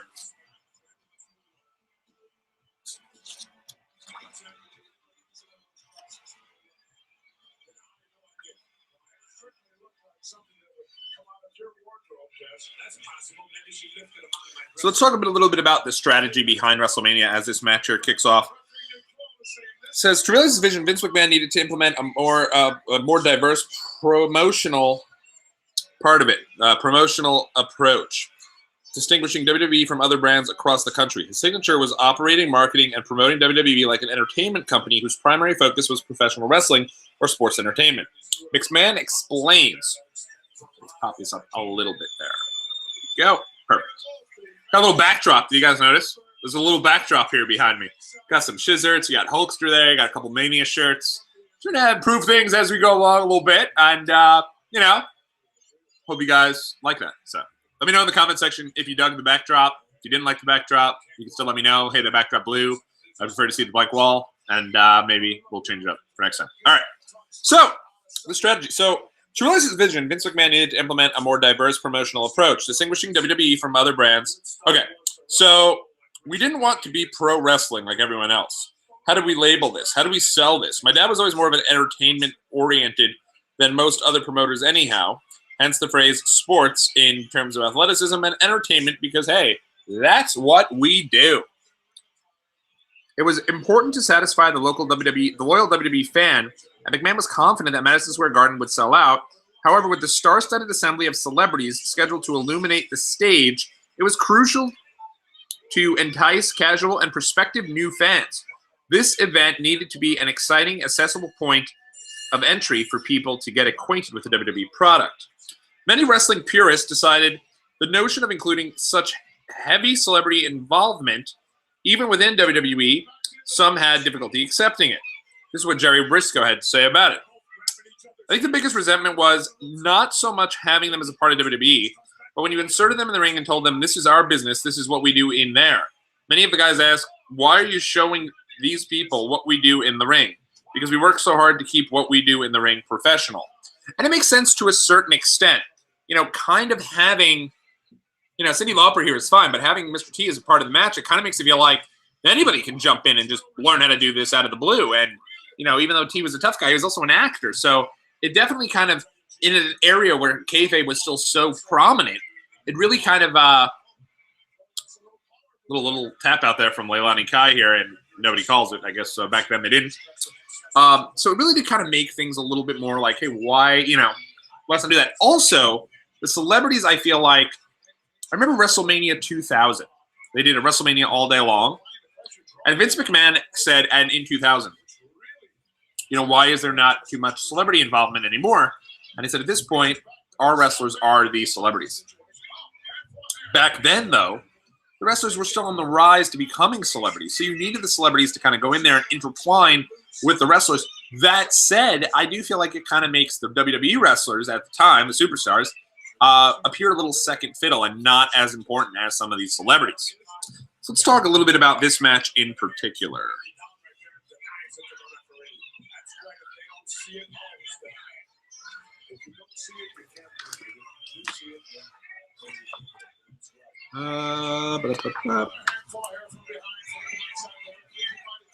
No, I guess they don't have too much about this particular match. But what they did talk about, and we'll get into this here, kind of in between matches a little bit, was sort of setting the stage for all the different celebrities that were there. And obviously, one of the big celebrities is not necessarily Mr. T, but also Cyndi Lauper and her being involved in it. It'd be a similarity to, like, I don't want to say Ariana Grande because she's more of like a pop star. Even though Cyndi Lauper was a pop star, she was also a little bit of like rock and roll. And so it would be this similarity of like, you know, I don't know if there is anybody now. Paramore's not really big anymore. Maybe Katy Perry, but even she's lost a little bit of her luster. Like the biggest star as a part of this year's WrestleMania and managing Becky Lynch and using Becky Lynch to kind of rub up on this celebrity. Now, of course, Becky Lynch is big on her own right, but it's similarly to what it would be. Wendy kind of using her legs to go around Leilani Kai. And it's crazy that Leilani Kai here, let me go ahead and pull this up here. Leilani Kai here looks, she's only 25. But in this particular match, she's looking, you know, probably just because of where we're at in terms of being in the 80s, she definitely looks a little bit older than some of the other than some of the other folks out there. And because of the 80s, the big hair and all that.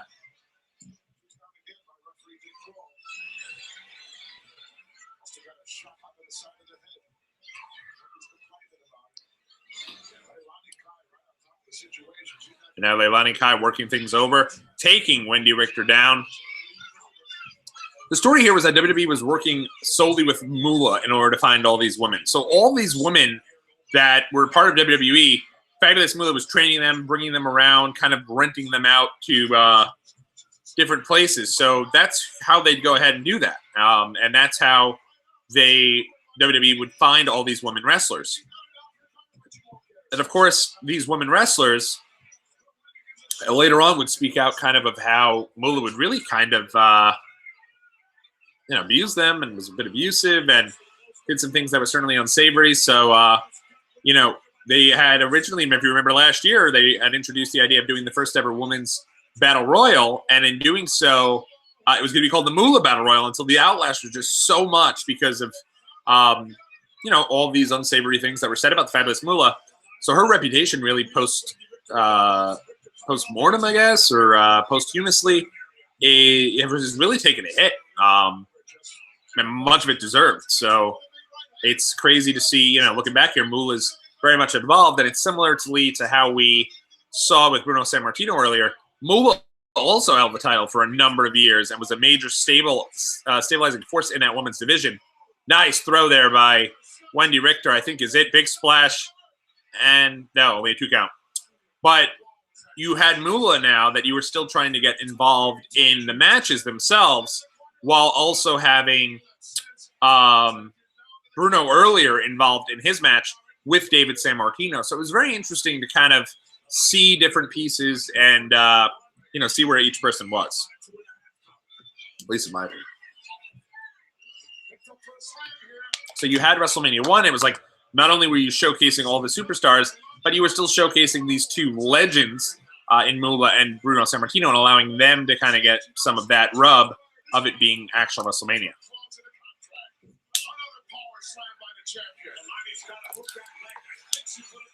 Leilani Kai going up to the top rope.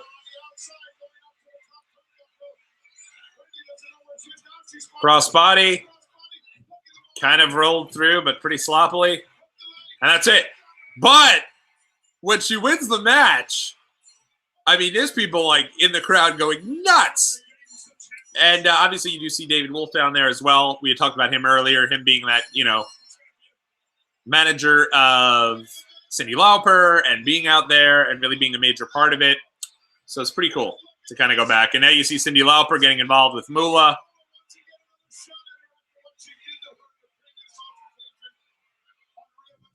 And now Wendy Richter's being thrown down.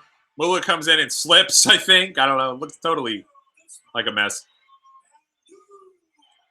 The first ever and new by Howard Finkel on WrestleMania. He didn't seem to do it with Sheik and Volkov. Certainly not as excited as he was.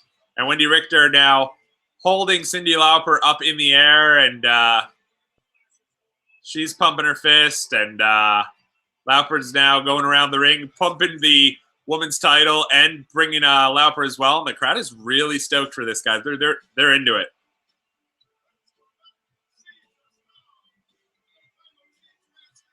And now they're just running back and forth, going nuts.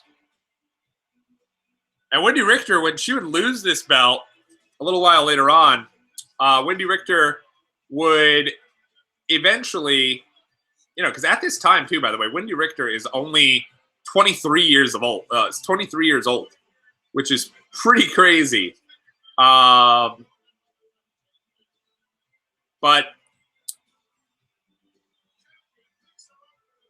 yeah, so November 25 of this same year, and I'm getting this from Wikipedia, November 25 of that same year against Fabulous Moolah, Moolah broke the pre-scripted events and pinned Richter's shoulders to the mat. So this was the original screw job. That's how she lost the belt.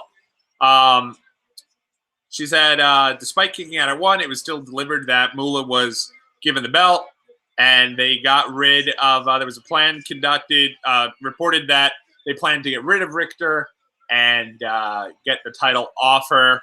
And Richter didn't want to sign a new contract with WWE, so they legitimately screwed her. And so that was the end of Wendy Richter in WWE. So she's not even around a full year after all this hype for her with Cyndi Lauper and everything that comes with that. So pretty crazy stuff, and definitely a sign of the times. And she had the smarts to hook that back because she was in a lot of trouble.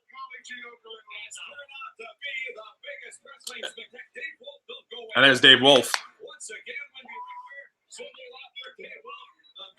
And you can see everyone kind of partying, and some of the executives in the back there are seen smiling.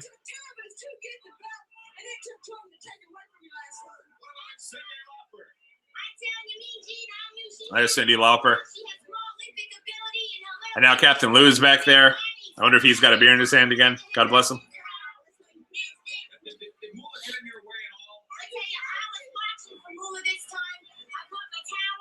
To make sure I brought some because she's bigger than me. So I just had to make sure she didn't interfere again. Thank you. We'll continue this later. Cyndi Lauper, Wendy Richter. And Wendy Richter wins the belt.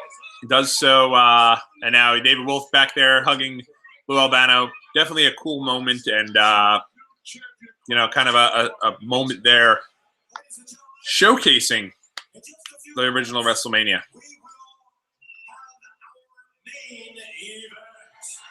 Crowd going nuts for the main event. And that's always how they do it. They'd always say, in a few moments, we're going to have our main event. And now he's introducing everybody who's going to be a part of this match.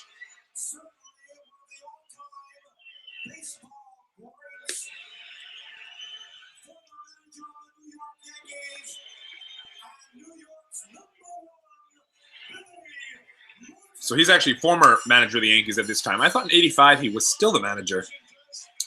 But here comes Billy Martin. And I remember in the weeks leading up to WrestleMania 1, they would actually they would go and show like Billy Martin hanging out in his yacht.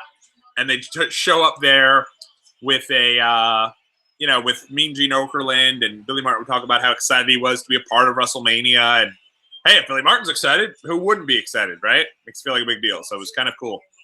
And New York's very excited about this. And he's laughing, getting his spectacles on. Look at those kids there in the crowd, probably in their 40s now.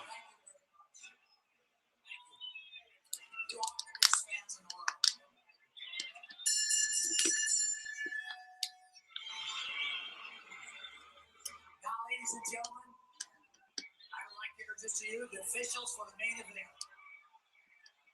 Crowd going nuts here as Muhammad Ali is being introduced. This is Muhammad Ali. Let's see here. Oh no, I apologize. This is Liberace. And Liberace was a big-time musician and a big-time actor.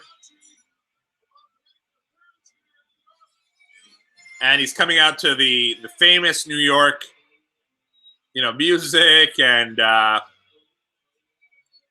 this is one of my earliest memories of WrestleMania, is seeing this damn clip 100 times of him coming in with the Rockettes, who he would always go on tour with in New York. And he was unfortunately just a couple years away from untimely passing away, which was unfortunate, but. Look at him here. Look how excited he is to be doing his whole routine and doing his whole dance with the Rockettes. Definitely seems incredibly dated, but this was big time back when this happened, and a big deal for WWE.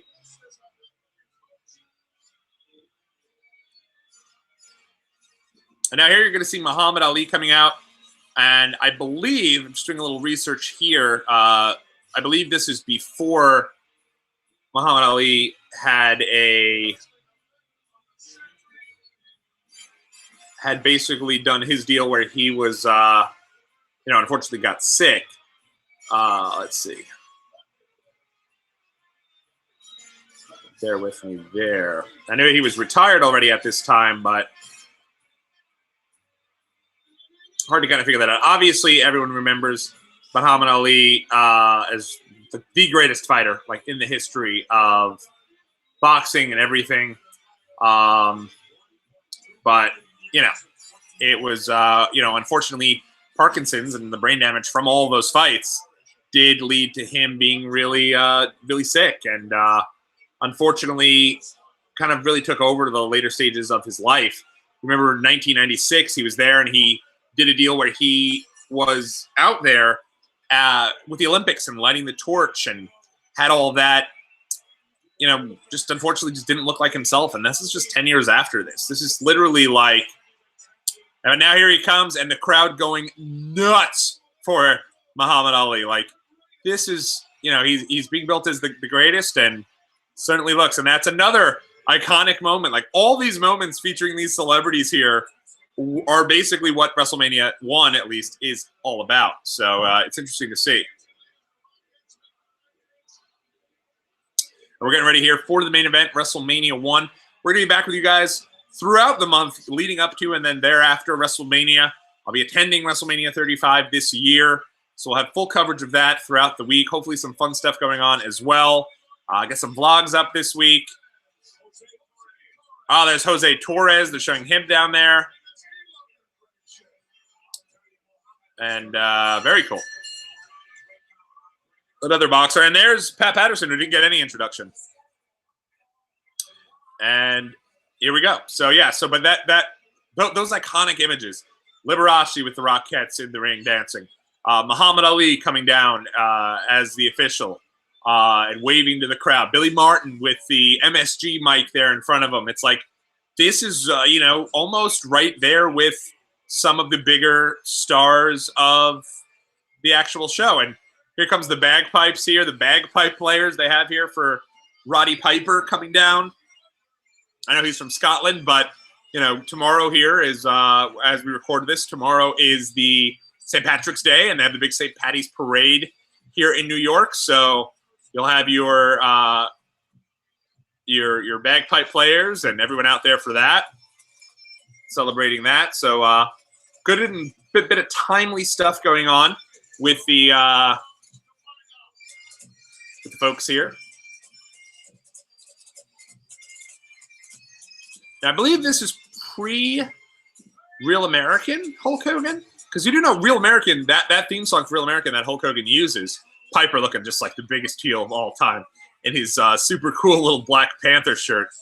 And here comes Mr. Wonderful, too, in his robe. But that Real American, that theme song was actually originally used for Wyndham and Rotunda as U.S. Express. Now, I'm not sure if in 1985 they were still using it or if Hogan was at that point. But when they came down, clearly they had that. They had they had some music piped in here, but that could have just been dubbed over on the network. So as the match starts here is when I'll get back into kind of some of the things they talk about in the book about setting the stage and why this was such a big deal and some of the issues that they had between Mr. T and Roddy Piper. Because at the time, Mr. T is one of the biggest stars of the A-Team. And so he's there. He's on the A-Team, and it's one of these situations where he's very much excited, very happy to be there. It's a big deal. It would be the equivalent of, you're one of your biggest TV stars in the world in the main event of WrestleMania and teaming with, so here comes Hulk Hogan to Real American, but again, I'm not 100% sure if that Real American had kind of changed over at that point or if it's something that kind of went through. But look at all of the merchandise already starting to come into effect here in 1985. Everyone holding up red and yellow stuff throughout the crowd. It looks like, and there's that iconic shot of Mr. T, robe on, Hogan in the Hulkamania shirt with the white Hulkster bandana and the world title around his waist. Jimmy Snuka there next to him with the shredded sleeves of his T-shirt.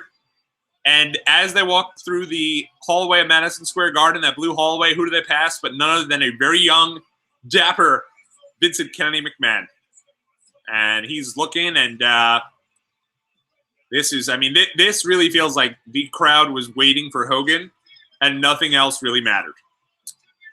And from this show, you can tell that they kind of framed a lot of everything for WrestleMania 2 right after this show.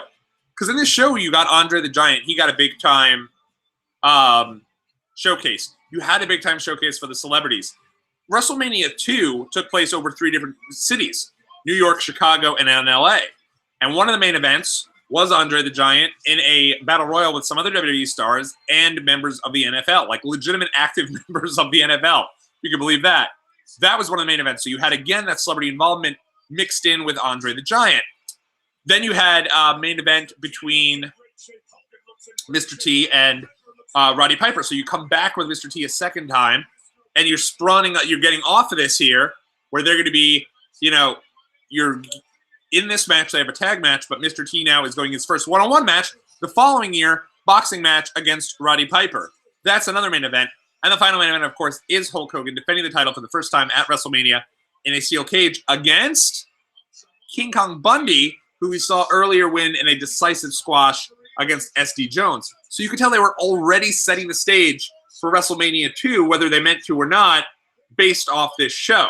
So it's really interesting and fun, in my opinion. All right, so we're going to go back to the 30 Years of WrestleMania book here and read about, some of how they were setting the stage for WrestleMania with all these celebrities as they kind of get a great shot of Liberace enjoying the action and everybody watching the action from the outside, and it's good stuff. So as they get started here, remember there's a fun moment here. Now, this match I've seen many, many times because growing up, whatever Best of WrestleMania tape or whatever that would come out, VHS tape from Coliseum Home Video, would always have the first main event on it.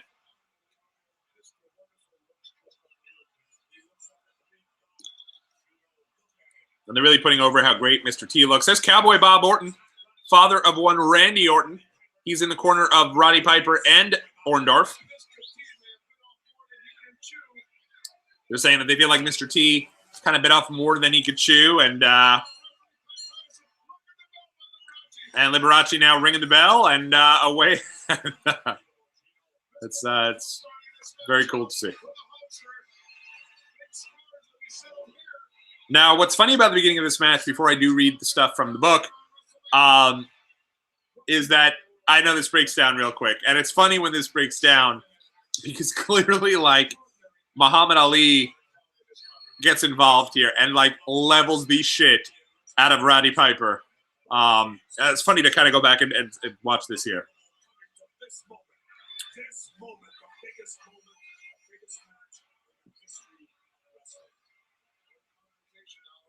Building this up as the biggest match in the history of wrestling here. You're getting Roddy Piper and Hulk Hogan. You had Piper was sort of the villain, the quote-unquote bad guy to kind of go along with Hulk Hogan, to counteract Hogan. And here we go. But at the same time, while he was a villain, I think his stage presence, his everything that he had, I think did a really good job in kind of building up. As now Mr. T is on the outside doing his thing. And now here comes Mr. T to come in to face Piper here.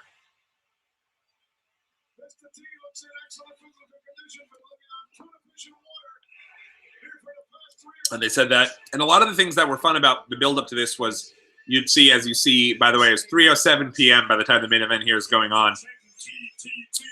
A lot of the fun, though, of building up to this match was seeing how Mr. T and Roddy Piper, and Hogan were training for all this. They were everywhere. I mentioned they hosted Saturday Night Live the night before, but you see a lot of training stuff and showing how Mr. T had just been on just nothing but tuna fish and water. And despite this being, his first in-ring action, the guy looks absolutely great. It'd be similar to how Lawrence Taylor looked when he had his match 10 years later at WrestleMania 11. These celebrities, they were ready to go. Same as Floyd Money Mayweather when he had his match. Celebrities never really look, when they're in a big stage like this, for the most part, they don't look completely out of place. And it's good stuff here as they break off. So let's dive back into this book here.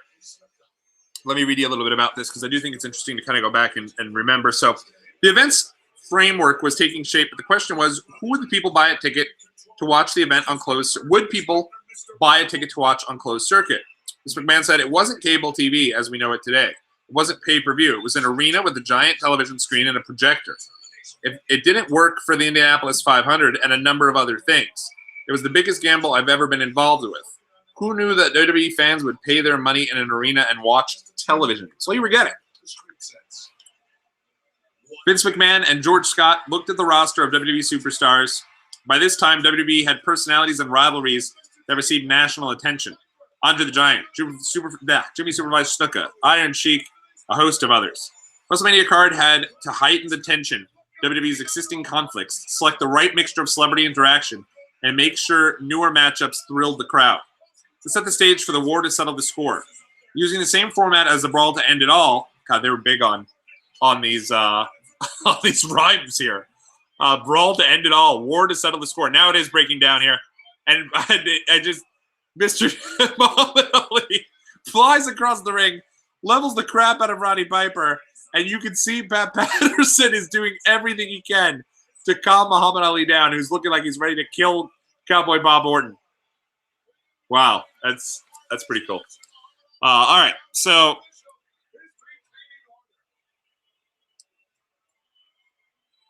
once Mr. T asserted himself as Hulk Hogan's blood brother, the main event of WrestleMania was established, and all the entertainment was talking about it. And this is obviously before Piper's death in 2015, when this book was out. I had kicked the most popular woman in music in the head, that being Cyndi Lauper. I slapped the biggest television star in the world. I tormented Hogan and chased poor Dick Clark to the dressing room. I couldn't go anywhere. I'm with my family, and I'm fighting my way in and out of restaurants, if they'd even serve me. One of the greatest remaining obstacles ushering WrestleMania into light of day was the money. Linda McMahon remembers, in 1976, Vince and I went bankrupt. We had spent years rebuilding. To take a big risk like this again was quite scary. But Vince truly believed in this concept. It hadn't been done before. Offering something of a closed circuit meant you had to broker individual deals with different venues themselves all around the country. You had to rent all the equipment necessary to carry the event. We didn't have that kind of cash. So then to convince a bank to give us a letter of credit to do all of this. And now the match here breaking down as Hogan and Piper go at it here in the corner. We hawked everything we owned into WrestleMania. Vince McMahon and his new concept were often met with arrogance and anger from regional promoters. At times, hostilities escalated to actual threats on his life. For as many people who wanted WrestleMania to succeed, an equal number outside WWE rooted for it to go down in flames. Many superstars felt if WrestleMania didn't succeed, they would be out of a job. WWE would be out of business, and they'd be blackballed by promoters in other territories. So now this is a quote here from Pat Patterson. Everyone was excited, but also very nervous. This was the biggest event of everyone's lives. You had a sold-out Madison Square Garden, celebrities, and everyone wanted to showcase their abilities. Hogan and Mr. T with a double clothesline take down Roddy Piper. McMahon knew the best chance to reach new viewers was to do something almost unheard of as a wrestling promoter. Open the door to mainstream media. Until this point, the industry was a bit of an anomaly and not welcoming to outsiders. Furthermore, the mainstream press often took any opportunity to criticize the industry. Patterson continued, Vince told me we're going to issue press passes. We're going to allow photographers who are not WWE employees to shoot at ringside and WWE superstars to do press interviews. We wanted to get rock and roll fans, sports fans, boxing fans, and young people to know about what we were doing and what we wanted to see. And that's exactly what they did. So, kind of closing this portion of the book here, Hulk Hogan and Mr. T appeared on CBS Morning News, The Today Show, and late-night talk shows. Reaching the apex of television entertainment at the time, they also hosted Saturday Night Live on the eve of WrestleMania. But keeping Mr. T on the right path proved challenging at times. As Ed Cohen remembers, he was more show than go. After a long day of travel and press appointments, WWE superstars made a point to train in the gym. Mr. T rarely accepted the invitations to work out with them, and at one point, he received a call from a colleague saying, Mr. T fired one of our employees. So we kept that employee away from Mr. T to give him the illusion that the person was no longer an employee. Of course, they still had the employee working there. They weren't going to just listen to Mr. T. Unfortunately, Mr. T did not get along with one of WWE's biggest stars, someone who had scheduled to work with him on the main event, Roddy Piper. Piper said, everything started with T and me at the first press conference. The press was there taking pictures, and T flexes his arm and says, feel that. It's pretty hard. So I looked at him and squeezed his head and said, pretty soft. I didn't know we were not allowed to touch him. He traveled in a limousine, had an entourage with him, and had his own dressing room. I left. I felt that he didn't have any respect for our business. We dislike each other to this day. And that's one of the situations where that animosity between them led to like some real issues day of. And you can kind of see here, Pat Patterson's doing everything he could to control Mr. T. He's the MVP of this match. Pat Patterson's everywhere. And now double atomic drop onto Hogan.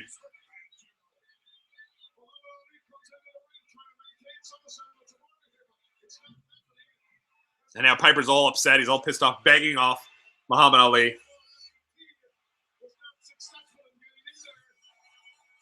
And one of the things that's really interesting is, so you have Hogan the day of the show having to do everything he could to calm Mr. T down because Mr. T was convinced that Piper and Orndorff were going to shoot him and hurt him for real.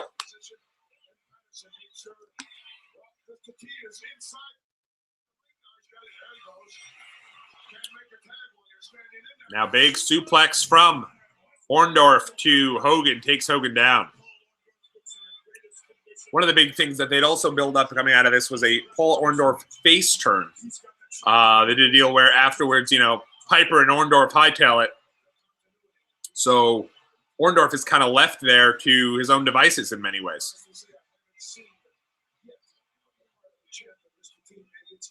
Right hand there from Piper to the head of Hogan.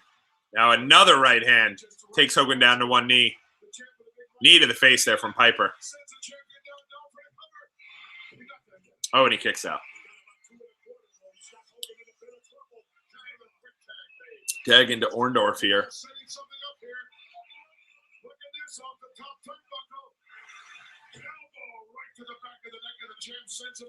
I mean, it's funny because I was watching a little bit this morning of WrestleMania 33. These days, they don't really have any celebrity involvement. I mean, they have like somebody to sing the national anthem. I think that year was Tinashe. And they have a musical performance, and for the most part, that's it.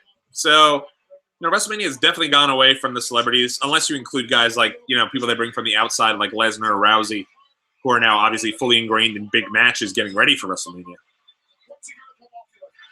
Orndorff with a nice flying elbow off the top, but Hogan moves out of the way and now goes to go get that cut tag into Mr. T.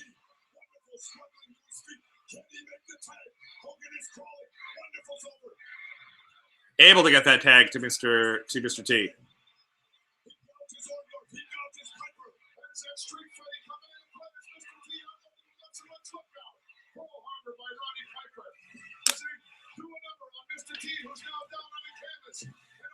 Mr. T now down as Orndorff levels him with a couple of stomps to his lower back. We are now approaching the final 10 minutes of the original WrestleMania. I want to thank all of you guys for checking us out here on Watchalong Wrestling. We'll be back throughout the week. Got a lot of fun stuff planned. Really cool, different types of deals going on. We'll be live streaming again the final hour of Monday Night Raw, so join us for that.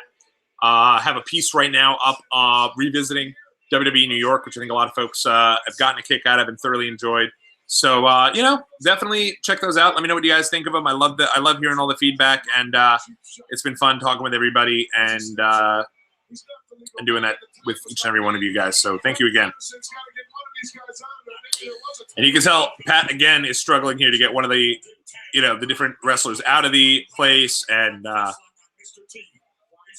Patterson got a really, like, light bleached hair. Looks so different.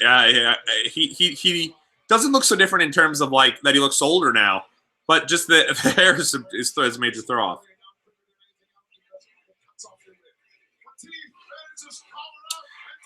Crowd chanting for T again, and here comes Hogan to a huge ovation. At this point, too, Hogan is still like prime Hulk Hogan. He'd main event. He'd go on to main event the first 8 WrestleManias. And then end up jumping in and main eventing the last WrestleMania again in WrestleMania 9.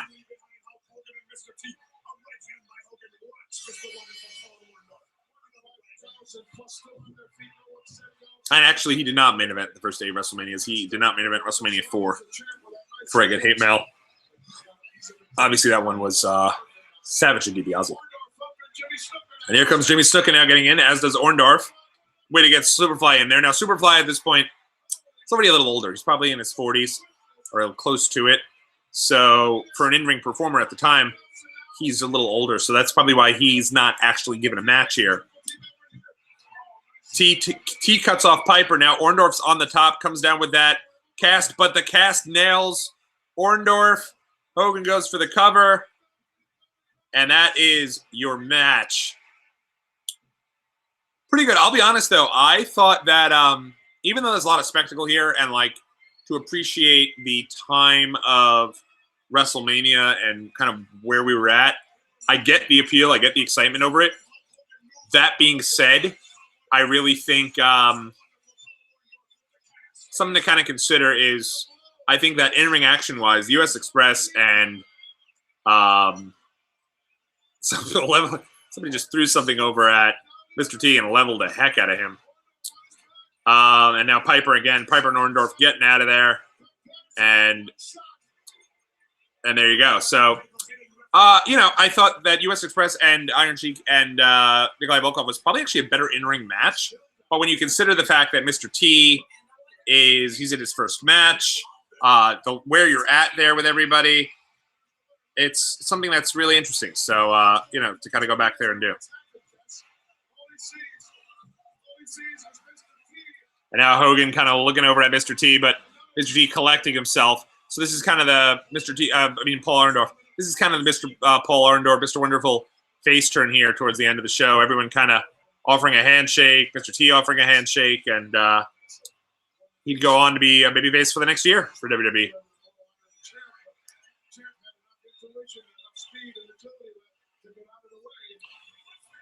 And Mr. T trying to go for a handshake as well of Orndorff. But Hogan trepidatious is Mr. Wonderful is one of his biggest rivals at the time.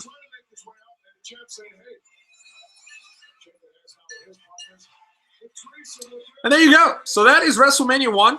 Let me know what you guys thought about it in the comment section below. If you like what you see, make sure you leave a big thumbs up and subscribe to Watchalong Wrestling.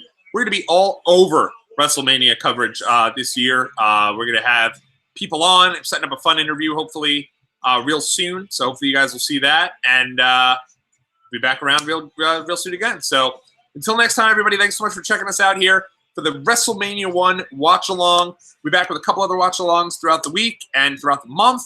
And until next time, everybody, I will see you again real soon. You can follow me over on Twitter @WatchWrestlePod and give us a follow over on Instagram for a lot more fun stuff there. Watchalong Wrestling is the place to find us on there. Thanks again, everybody, and have a great rest of your day.